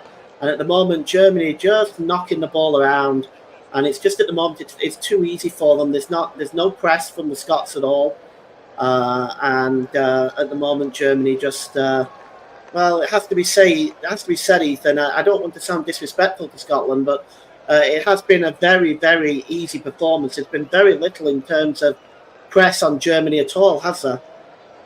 Yeah, it's disappointing. Obviously, they've changed things at half-time personnel-wise, even a little formation-wise, but they've not changed their mentality. And I think that was the main thing that needed a difference, because they weren't pressing and they weren't making it hard for Germany. And, well, they're still not. And, you know, it's hard. You don't want to be disrespectful, but there seems to be a clear difference in level between these two sides. And Scotland are really going to have to step up for the next couple of games to try and prove that they can mix it with the big boys at the European Championship. Yeah, Scotland, of course, they've appeared in the World Cup and the European Championship, and there's never gotten past the first round of the competition. They do have a fairly young squad, 28 point. The average age is 28.19. Germany have the oldest squad in the tournament at the moment, and the average age of the German squad is almost 29 years old. So they have the oldest squad at the tournament. Here's Mittelstadt. And the ball goes out to play. And the German fans celebrating right now. They seem very happy. And it's cleared away there that time by Jack Hendry. But only as far as Jonathan Tah, who lays it off to Gross. Gross gives it to Rudiger. Rudiger plays a smart ball down to Kroos, and Kroos tries to play the ball through the middle, but it seems to just avoid everybody. And it's picked up by Kieran Tierney. Tierney now down the left-hand side is looking to play the ball forward. That's a good ball by Tierney, but cutting across and making the challenge there is Jonathan Tah. Vital challenges. Germany look very switched on defensively. And you can see there, just gets across as Jonathan Tah to make the challenge there. And I have to say, having watched Germany for the best part of 38 years, I have to say this is they started to look a little bit like their old selves again. And the cross attempted to come in there from Mittelstadt, but that was blocked by Anthony Ralston, and it's going to be a corner. I'll get your thoughts on that in a minute, Ethan, just after this corner here. And it's going to be taken down the left-hand side. And Germany have got players in the middle here. It comes back to the edge of the area. The shot comes in, but it's blocked. And the shot by Gross, who scored that amazing goal against Greece in the final warm-up game last week, is Mittelstadt. And it's Musiala.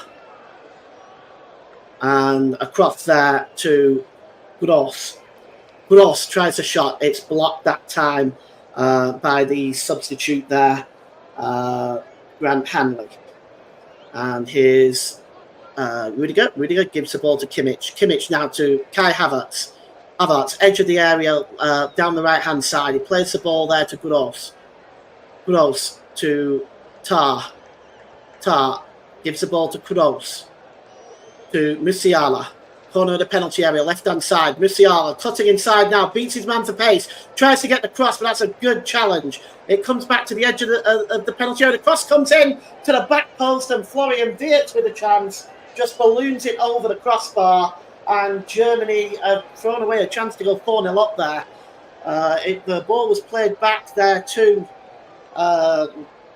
Mittelstadt there, who got the cross in, and Wirtz with the shot. And it looks like it might have just clipped the top of the bar, Ethan. Yeah, it's a difficult one to take on the half volley there for Wirtz. But again, it's Musiala and Wirtz working the chances. That could and probably should be 4-0, to be honest with you. It's a glorious bit of football from the German side. And they're dangerous every single time they work their way into the Scotland box. I don't know if there's much that Scotland can do about this, to be honest, because that could be easily 4-0. And I'm sure there'll be more chances to come in the coming minutes. Gunn launches it downfield. And as I was mentioning earlier, I've watched Germany for like 38 years, and the last few tournaments that Germany are in, I've never seen them play so badly. And even some of the the friendlies after that, some very shocking defeats, including a 4-1 home defeat to Japan. What do you think Nagelsmann has done to get this team playing the way that they are? Because they've been outstanding today. Well, perhaps it's a question of instilling confidence, first things first, because of the star players they've got. But as Musiala comes forward, sorry, I'll stop myself there. Musiala just cutting in the penalty area now. Musiala gets across in. Oh, it's touched by Gunn, but only as far as Gundogan. And it was blocked there by Callum McGregor in a vital challenge. That very well could have been another goal for Germany. But they survived that onslaught. The pressure's still on. We'll go back to Ethan in a moment. The cross coming in this time by Kroos.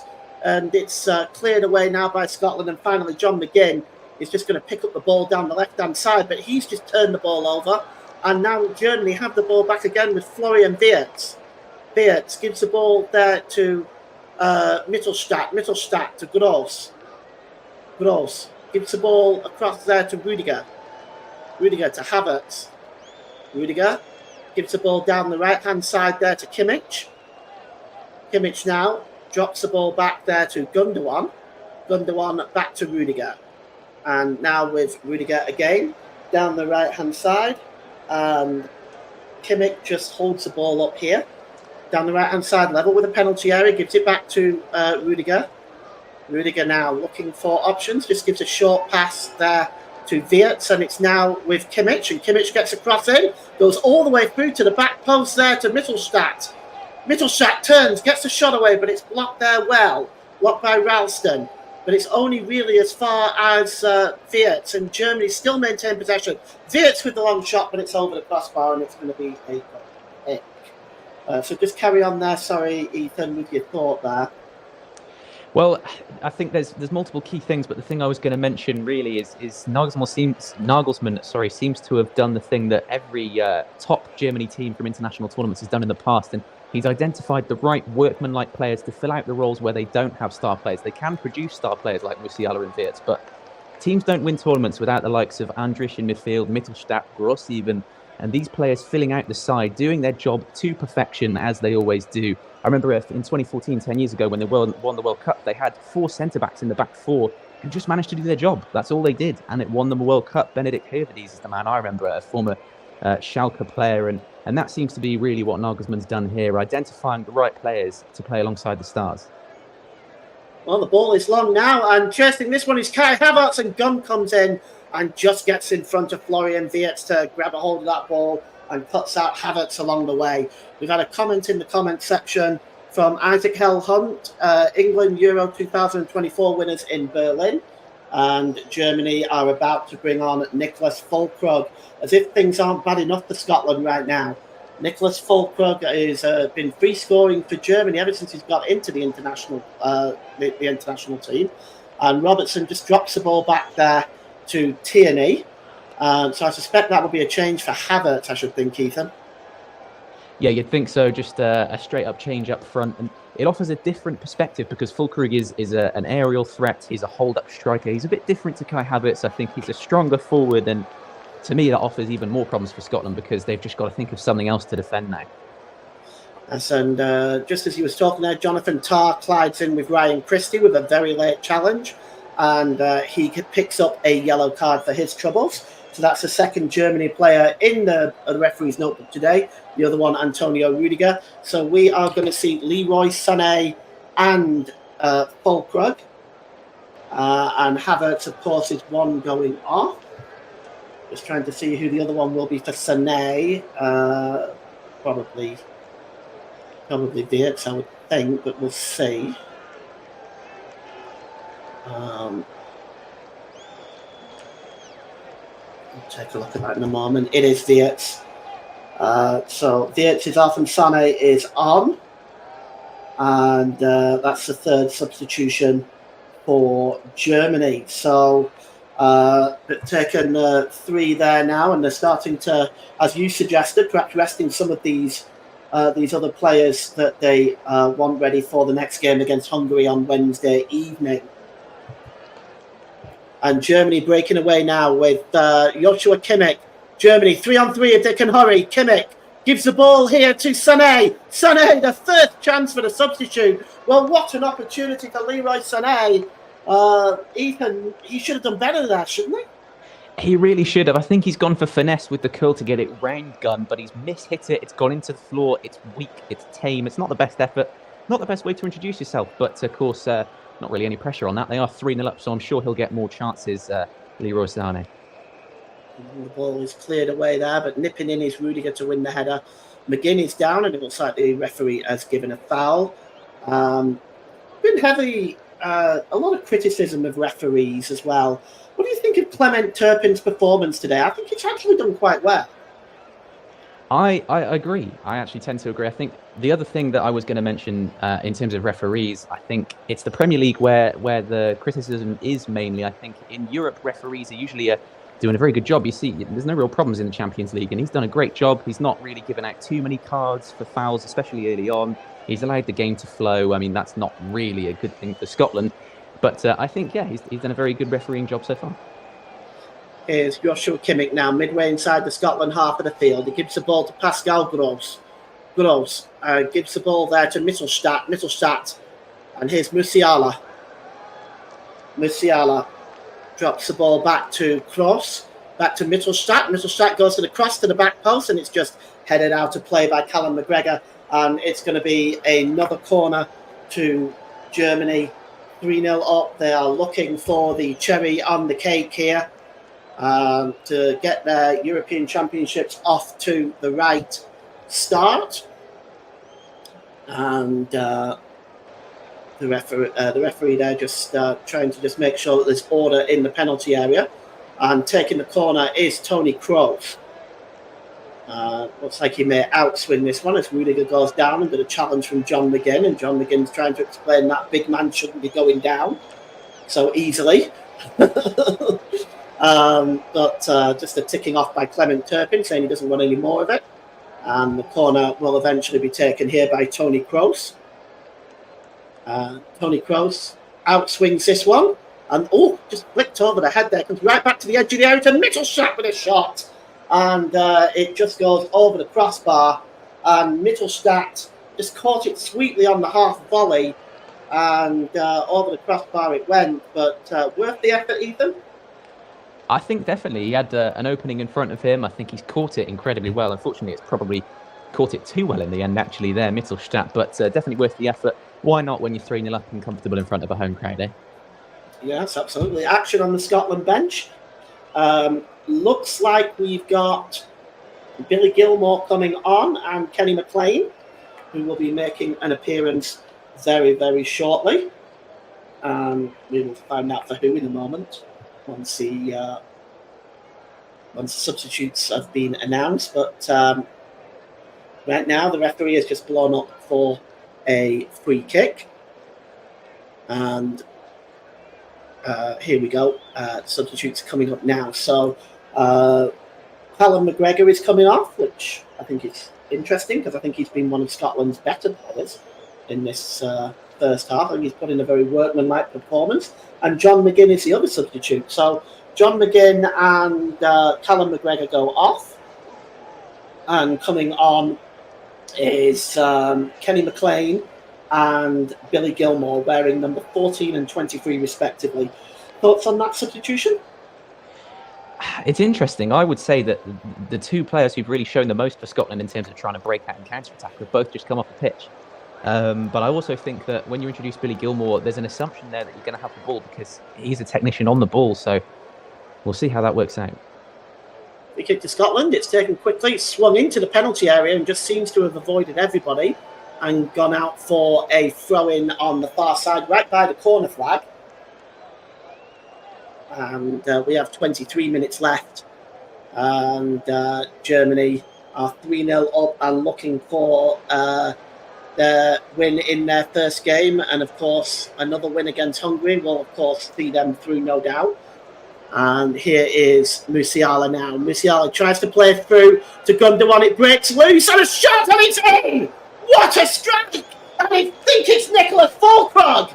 Oh, I say, that is an absolutely stunning strike. And Germany go 4-0 up. And it's Nicholas Fulkrug And I got to tell you, that is one of the best strikes I've seen in a long time. And Ethan, your thoughts on that one?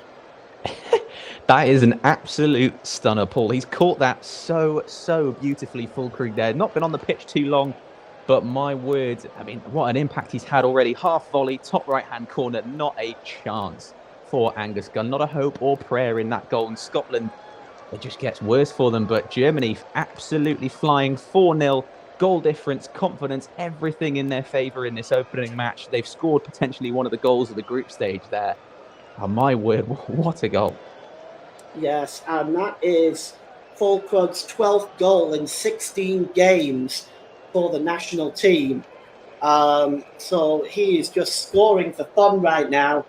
And it is 4-0, and what a strike that was. And here's Robertson just chasing the ball now. He tries to get the cross in. It's just flicked away by Rudiger, but picking up the ball here is McLean. And McLean just trying to get it into the corner, and he's not been successful, and the ball just rolls behind for a goal kick to Manuel Neuer, who has had, well, literally nothing to do this entire game, really, it has to be said. He's not been forced into a single save. I'm not sure, at least in this game, I don't believe that Scotland have had a single shot on goal. I don't recall one. They've not been forward much. I don't even know if they've had, well, have they had a single shot, let alone on target? I'm not too sure. The sad thing, of course, about that Füllkrug goal is it does put paid to my pre-match of prediction as well of 3-1. But shout out to all the people in the chat who've said things like 5-0 Germany, because it's looking that way now. But no, I don't remember a shot on target from Scotland at all. Whether or not they'll have one all game, I don't even know, Paul. Well, here's Leroy Sané right now down the right-hand side for the Germans as they are looking for more. Sané drops the ball back to Kimmich.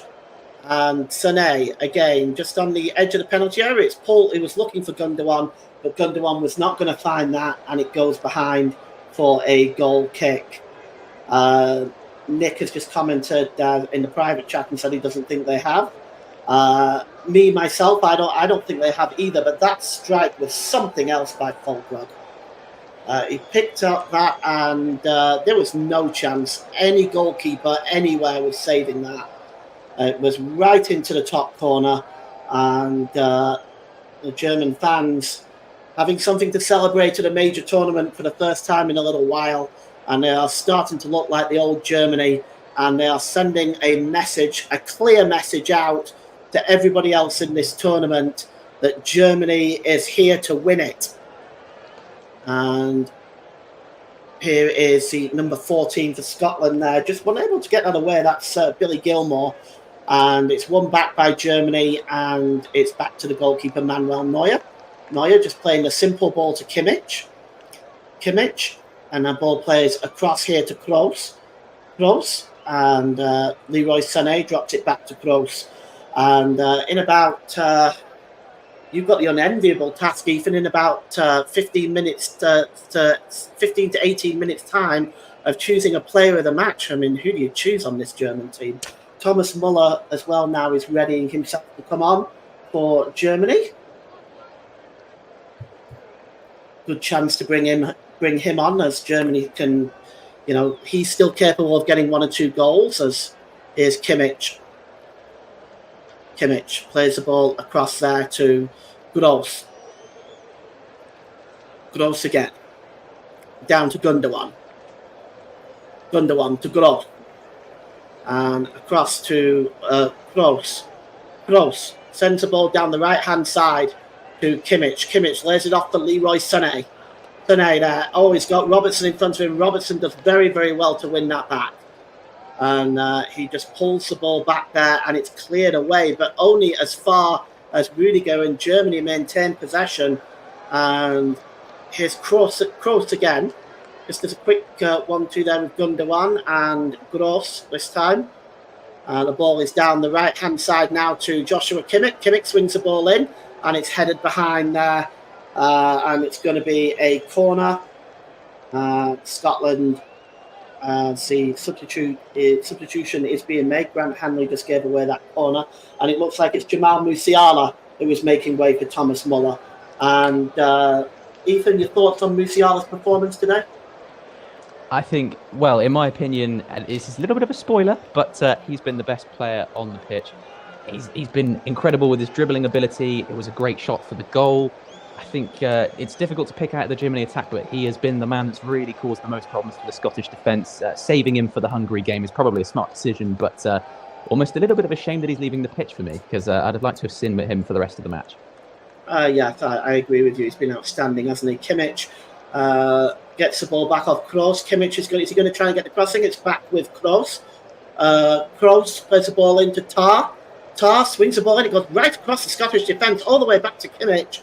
And the official has given offside, I think. So it's going to be a free kick to Scotland.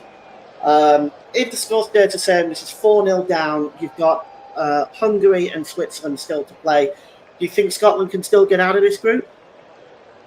I think the best hope they've got is that third place going through, but the rest of the group is tough. I mean, Switzerland are always good in tournaments. They always get out the groups, it seems, and cause some upsets. Hungary are a very solid team. They caused some problems at the last Euros. I think they were in a group with Germany last time out as well, and did quite well there. So Scotland, I don't know, after tonight, their confidence will take a knock, and it's going to be really tough for them to get out of this group.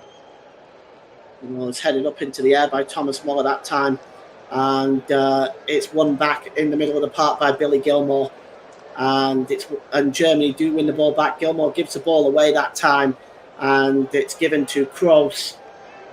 Kroos gives it to Kroos. Gross and Kroos. I'm sorry if I get those two mixed up. Kroos is with the ball now, and the ball is given back to Jonathan Tah. Pascal Gross, and it's Thomas Muller. Muller, corner of the penalty area, right hand side, gets across, and it's Fulkrug again. Oh, what a thing! It's 5, and it's Fulkrug again. And well, Nicholas Fulkrug comes on, scores 2 goals, and Germany have just put the cherry on top of the cake. On 76 minutes, it's Germany 5, Scotland 0. And I have to say, looking at this goal, the cross coming in here, Fulkrug may just be in an offside position, actually. They may rule this out, but it was a good save by the goalkeeper initially, but it just looped into the net. Perhaps the goalkeeper a little bit unlucky, because it did bounce off Fulkrug's leg, but I actually think he might be in an offside position. I don't know if this goal is going to stand. No, that goal is ruled out. It's offside. It did look offside on the replay, I think, Ethan, didn't it? Yeah, Fulkrug just had a foot offside. It's unfortunate for him. I mean, if that had been given, I don't think it could get any more calamitous for Scotland, because not only are they 4-0 down and a man down, but that is a poor defensive error. I think they've gotten away with that one, to be honest with you. If Fulkrug hadn't have been offside, you've got to ask serious questions of that defence. But yeah, he's just got a foot off, and Germany's 5th is chalked off. But I wouldn't bet against Fulkrug scoring again. He looks like a real danger up front. Well, the final substitute for Scotland, Kieran Tierney, is coming off the Scott McKenna. But yes, defensively, I was about to say that, Ethan, they were the architects of their own downfall on that one. It was offside, so the goal doesn't stand. But again, it is pretty poor defending that. And the goalkeeper now is going to take the free kick, Angus Gunn. We've got 13 minutes left, and it's cleared downfield. Heads go up in the air, and it's picked up by Ryan Christie, but the ball had just gone out of play, and it's going to be a throw-in to Germany. As we look at the goal scorers, Thiert, Musiala, Havertz from the penalty spot, and Nicholas Fulkrug are the scorers for Germany in this game. As Rudiger plays the ball down the right to Kimmich. Kimmich, infield here to Gross.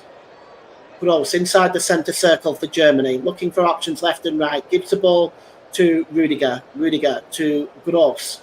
Gross swings the ball in, and the header is won there by McKenna. and it only goes as far as Sané, but Sané gives the ball away to Ryan Christie, and here's Andrew Robertson, who drops the ball back to McKenna, and McKenna goes all the way back to the goalkeeper, Angus Gunn, as Scotland, Billy Gilmore now just almost gave the ball away, and they do give the ball away as Tony Kroos just gets in the way of that, and there is a foul there on, just can't quite see who that was. It was by Scott McTominay, but I'm just not quite sure. Maximilian Mittelstadt is a player that's been fouled, and it's going to be a free kick to Germany. The free kick is taken quickly, and it's Mittelstadt again. Plays the ball over to the right-hand side to Joshua Kimmich. Back to Gross and to Kimmich. And here is Gross again. Gross plays the ball over onto the far side. It's headed back in by Mittelstadt, and it's headed towards the far post and finally knocked behind by Andrew Robertson. But once again, Germany threatening. Mittelstadt's headed to the back post there. Was helped along by Thomas Muller and knocked behind by Robertson because Kimmich was certainly lurking with intent.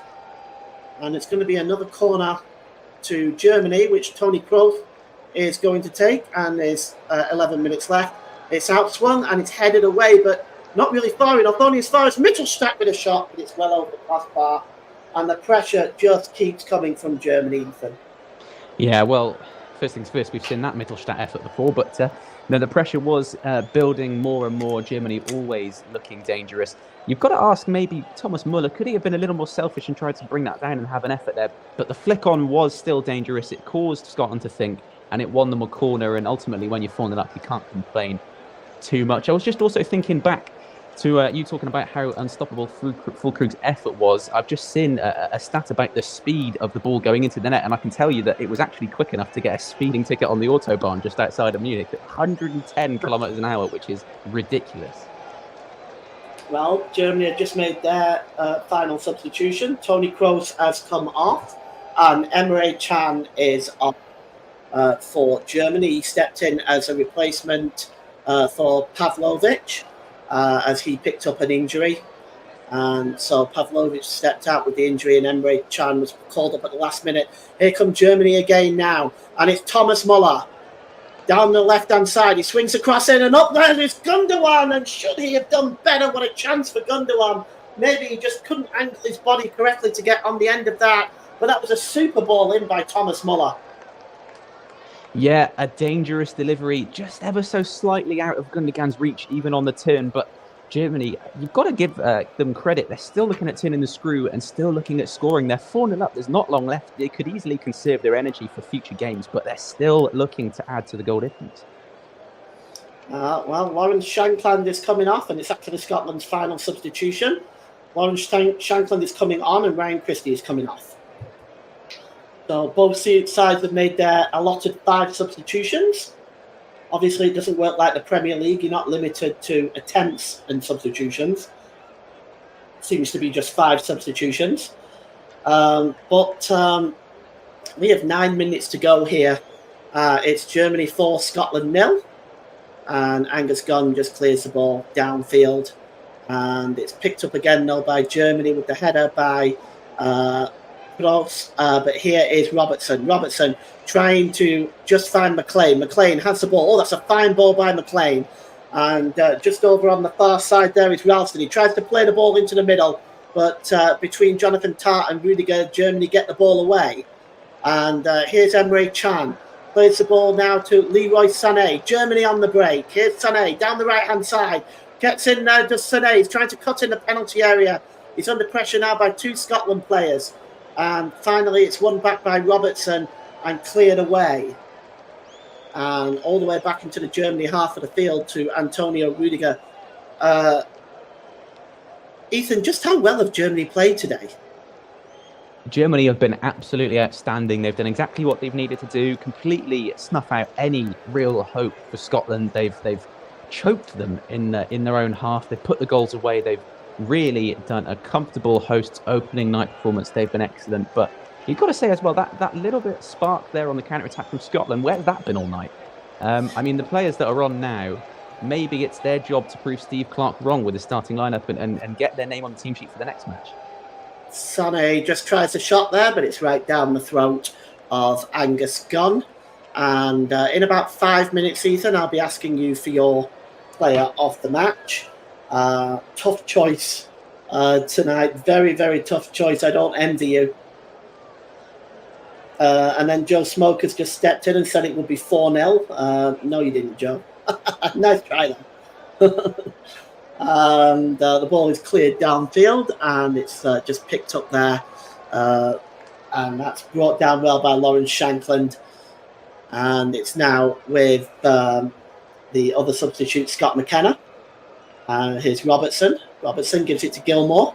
Back to Robertson as Scotland trying to enjoy a little bit of possession for the time being. McKenna just drops the ball back there to the other substitute, Grant Hanley. Germany had dispossessed him, though, and now they're on the break.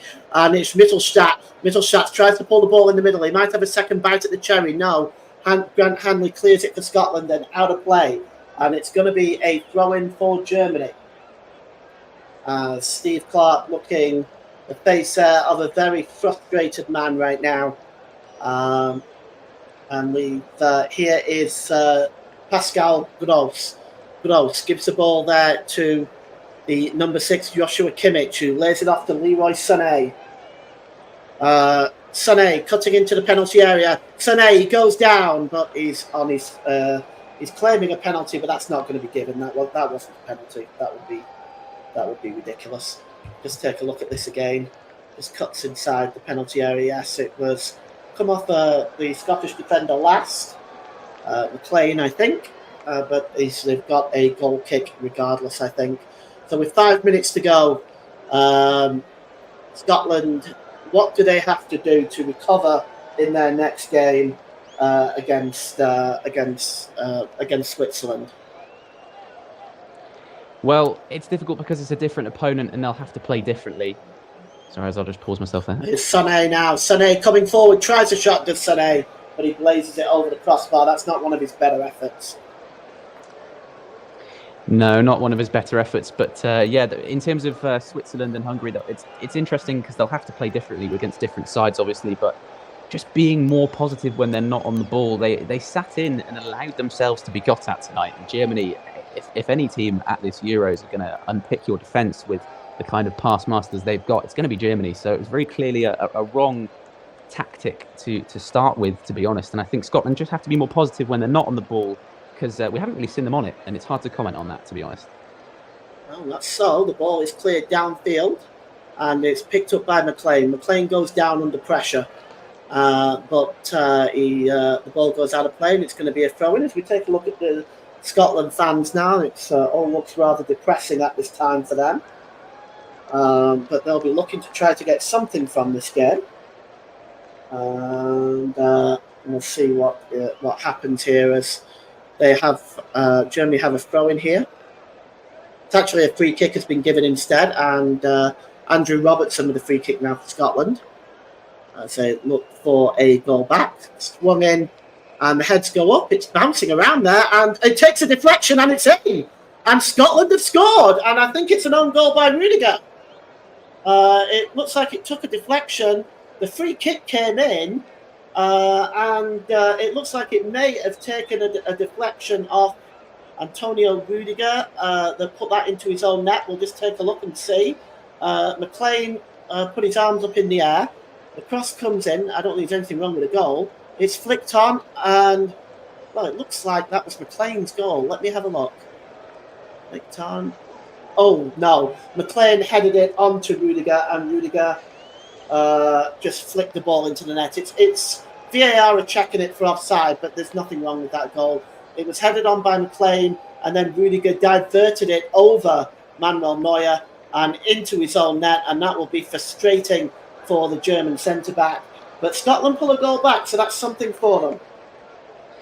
It's something for them, and for the first time tonight, they've really asked questions of the Germany defence. They've done away with that bizarre routine where McGinn stood on the goal line, even though it was a deep free kick, and they've actually tried to ask questions, and they've got a goal from it. It's unfortunate for Rudiger. He's just tried to get in the way and then ended up with a really powerful header towards his own goal. It's also unfortunate for Neuer, who was heading towards an easy clean sheet, and that's all in tatters now. But yeah, fair play to Scotland. They've not completely given up, and they've asked questions there, and they've got a goal for it.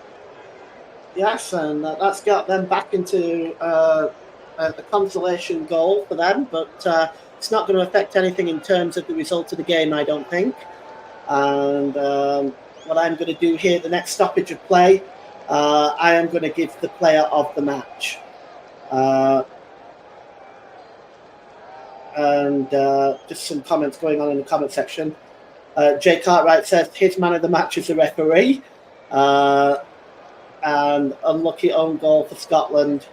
That's just one of them things, isn't it, for media, radio and jingles. So the next stoppage in play, we'll take your player of the match. Ethan, at the moment, no, now it's Kimmich. Kimmich has the ball, and he plays the ball down the right-hand side to Sané. Sané trying to get away from Robertson. And Gross wins the ball back, though. Pascal Gross, he tries to get the crossing all the way over to Thomas Muller. Muller lays the ball off there to Pascal Gross. And it's Mittelstadt back to Gross. Gross swings the ball into the penalty area, but it goes all the way over to the far side to Leroy Sané. Corner of the penalty area, right-hand side. He gets the ball again. A quick pass just off Emre Can. And here is Rudiger back to Can. Can, he's about 30 yards out, and he plays the ball across to Jonathan Tah. Tah to Mittelstadt, to Thomas Muller. Corner of the penalty area, left-hand side this time. Pascal Gross. Back to Mittelstadt. Mittelstadt gets across there. No, it's flicked on there by Fulkrug, looking for a second goal, and cleared out of play by Billy Gilmore. It's going to be a throw-in. And let's have your player of the match, please. Yeah, it's a tough choice. In truth, it could have been any one of the German forwards, and I have to say that comment saying about the referee also isn't the worst shout. But for me, the player that's been on another planet tonight with his dribbling, the finish for his goal, his passing, and the threat he's constantly been, Jamal Musiala is my man of the match for Germany. What a player. I'm privileged to have witnessed the performance tonight. All right, thank you very much. So today's player of the match, as sponsored by Commentary Services, goes to Germany's number 10, Jamal Musiala. We have 3 minutes of stoppage time. In this at the end of this game. It's a throw into Germany, and it's taken by Kimmich. Kimmich gives it to Rudiger, and then Kimmich does a little flick with the outside of the boot back to Manuel Neuer, and Neuer just clears the ball forward to Mittelstadt. Mittelstadt holds the ball up and gives it back to Emre Can, and he's dispossessed now. And here's McLean. McLean for Scotland drops the ball back here. It's Billy Gilmore looking for options. He's trying to bring Robertson more into the game, but the ball is long and it goes all the way through to Manuel Neuer. And time ticks down here. We don't have much time left. So we have about 2 minutes now left in this one, and it's looking like an opening game victory for Germany. Here is Kimmich. Corner of the penalty area, right-hand side, across to Sané. Sané. And down the left-hand side to Thomas Muller. Muller looking for options, gives the ball back there to Gross. Gross swings it into the back post. Robertson just gets a touch on, but it's picked up by Joshua Kimmich over by the corner flag. Kimmich holds the ball up. He'll be quite happy to do that. It just then gives the ball to Emre Can, back to Jonathan Tah, and now to Gross. And Mittelstadt to Gross again. He's under pressure right now by Scott McTominay, but just turns away from the Manchester United midfielder and gives the ball to Jonathan Tah. And now to Rudiger. Rudiger plays the ball down the right-hand side to Joshua Kimmich. Kimmich pulls the ball back to Sané. Sané just cutting away there now, but Sané still got the ball. He gives the ball to Emre Can. Can now to Gundogan, the captain. Back to Sané, middle of the field here to Rudiger. And here's Sané. Sané now attacking the penalty area. Down to Mittelstadt. Can Mittelstadt get the cross in? He holds the ball up and he drops the ball back here. And it's now with Sané. Sané to Muller. Muller drops it back nicely. And it's Emre Can with a shot, and it's a goal! Emre Can scores for Germany. And it's 5-1. The substitute puts the final point on this performance by Germany today. Emre Can in 93 minutes. It's 5-1. And what a wonderfully well-worked goal, Ethan. Yeah, well work. Still toying with the defence even this late on in the game. It's a pretty good finish for Emre Can. If I'm honest, I think Angus Gunn could have done better again, but it's pretty well placed into the bottom corner. There's not a lot more he could have done, and it's a nice way to round out the game for Germany. End on a positive note even after that own goal, and it rounds out what has been a really good night for them. Emre Can are getting on the score sheet. I wonder how many people actually put a bet on that before the tournament. Well, not me. I have to be honest, not me at all. I didn't have him scoring at all, but that is a really nice curling finish into the goalkeeper's left-hand corner. I don't know whether Gunn could have done better. I mean, he got his hand to it. I think he'll be disappointed that he wasn't able to stop it, but it did take a bit of a deflection along the way from Grant Hanley as well. Yeah, it did take a little deflection. It wasn't maybe the easiest save, but he did get a hand to it, so he could get there. And that's it. It's full time, and Germany celebrate a opening day victory over Scotland, 5-1. And the performance by Germany today has been absolutely sparkling. And well, Ethan, give us your closing thoughts on this. Well, it's not the perfect night for Germany because that would have come with a clean sheet, but it couldn't have gone much better for them. They've sent out a message. They are a dangerous team to play against hosting this tournament. 5 goals scored on the opening night. I mean, they weren't really given that much of a stern opposition from Scotland. I think that was a little bit of a disappointing performance from the Tartan Army, but there's a lot to take from this game for Germany. They can't improve on a lot. They've probably punched their ticket through to the next round already with that, just on goal difference alone. Scotland, a lot to improve on, but certainly a very entertaining opening night to watch alongside you, Paul.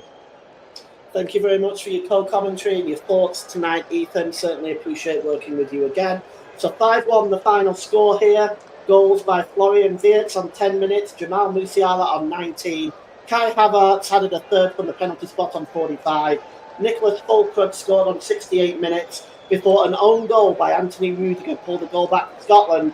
But that wasn't enough for Germany on 93 minutes.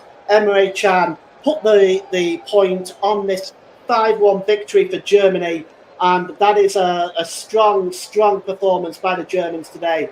They have done absolutely brilliant. So full-time here, 5-1 in Munich. Back to you, Nicholas. Thanks, Paul. The Pilsners will be well deserved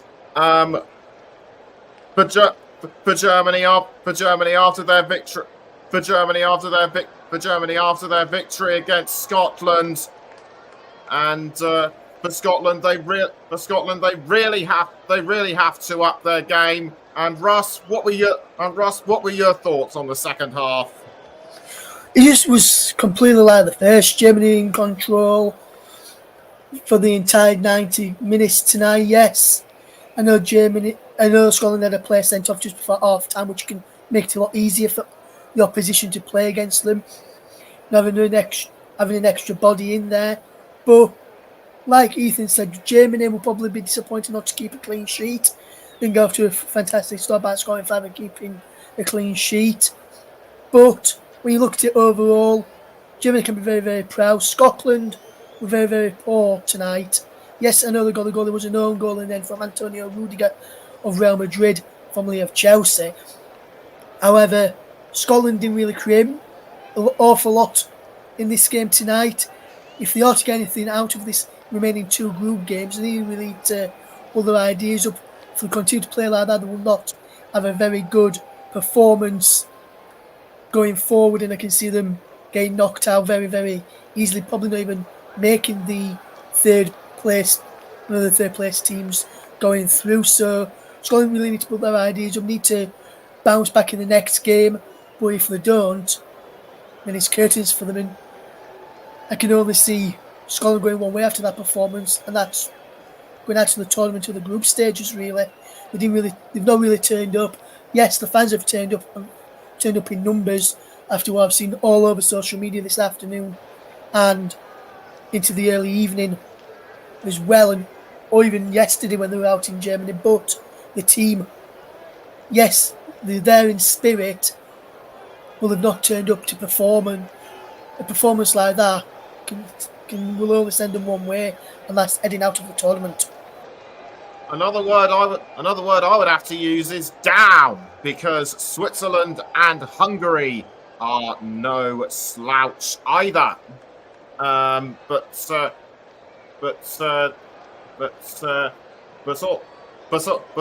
all I can say is, I've said it before and I'll say it again: Germany was just engineered to perfection.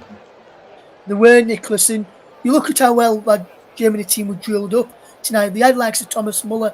Yes, I know he's getting on a bit now, but Thomas Muller is a really good player. You've got him on the bench, and to come on late on and get involved in the game late on, if you can rest players likes of the calibre of Thomas Muller, then you're going to have a really good. And like Mike said, Emre Can, good to see him on the score sheet. Up until a couple of days ago, he wasn't even in the squad, but then Pavlovic pulled out due to an injury, I think it was, in the end, and Emre Can got called up to the squad very late into the squad, and then to come off the bench, having only been known he was going to be part of the squad I think it was 2 or 3 days ago now, and to put a performance like that from the bench, grabbing himself a goal, having just come on null and looked tidy in possession when he did have the ball before scoring, can only be a good thing for Julian Nagelsmann going into the next game, because if they win the next game, he can play the likes of Emre Can, potentially Leroy Sané from the start in the final group game, resting the key players like Musiala, Wirtz, Gundogan, Havertz, Andrich. And for me, Andrich got subbed off at half time because he was on that yellow card and they didn't want to lose him in the game, and that was a smart substitution for Pascal Gross coming on. Gross playing in that midfield today did a really good job. We know what he can do. He's done it for Brighton at times in the season, and over the past couple of seasons played a brilliant role for Brighton, and he played a brilliant role today, did Pascal Gross, when he came off of the bench tonight, Nicholas, as well. Yes, he did. But yes, he did. So before we go any. So before we wrap up or go any further, just take a look at our games for tomorrow and Sunday. Reminder: tomorrow we will have Spain against Croatia at 5 o'clock with Russ and Paul, and at the later time of 8 o'clock, Italy, the reigning champions, take on Albania, and Russ will be presenting with Paul in the main commentary seat alongside Mike Harneman. So turning to those games, actually, how do you see them go? Well, for me, Nicholas, if I'm doing a game myself, I don't normally comment on what I think the score's going to be or what the score's going to be, but I think we'll have a good game. We know what Croatia's like in tournaments. Spain are a really good side as well. Good young squad this time around for Spain. Croatia have got good players in the squad, like some Kramaric and Modric in there, Kovacic as well. So some good players in there. Spain have got some good players in their squad as well. And then Italy, reigning champions of the Euros, won it against England in the last competition 4 years ago. And for me, when I look at that Italy squad, yes, they've lost Chiellini, who's now retired, and well, they've got still got some good players in the squad of Italy. I can see Italy getting the job done against Albania. A comfortable victory for them. I'm going to say it could be about 3 or 4-0 for Italy against Albania. Although Albania have got some decent players themselves, so they may not be as comfortable or as one-sided as I think in there. But I'm hoping for, in my first game of the tournament, on commentary-wise, I'm hoping for a very good game, which we'll see Spain probably come out on top for me, I think. I think Spain will come out on top. I'm not going to give you an actual score prediction, but I think Spain will probably just edge it. I think it'll be a lot tighter than what we've seen in this opening game tonight with those two tomorrow afternoon. And I think Hungary will probably put up a fight against Switzerland in the other Group A game, which kicks off at 2 o'clock tomorrow. Unfortunately, we're unable to bring you that one here on the commentary hub.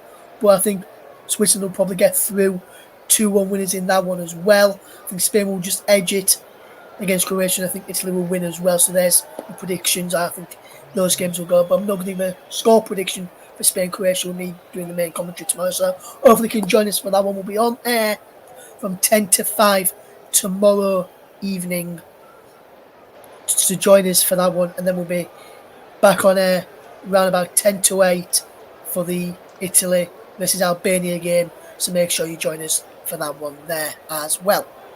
And also a reminder for Sunday, it is Slovenia against Denmark at 5 o'clock. Join Jack Hesson for that one. And then the big one, Serbia against England with myself at 8 o'clock.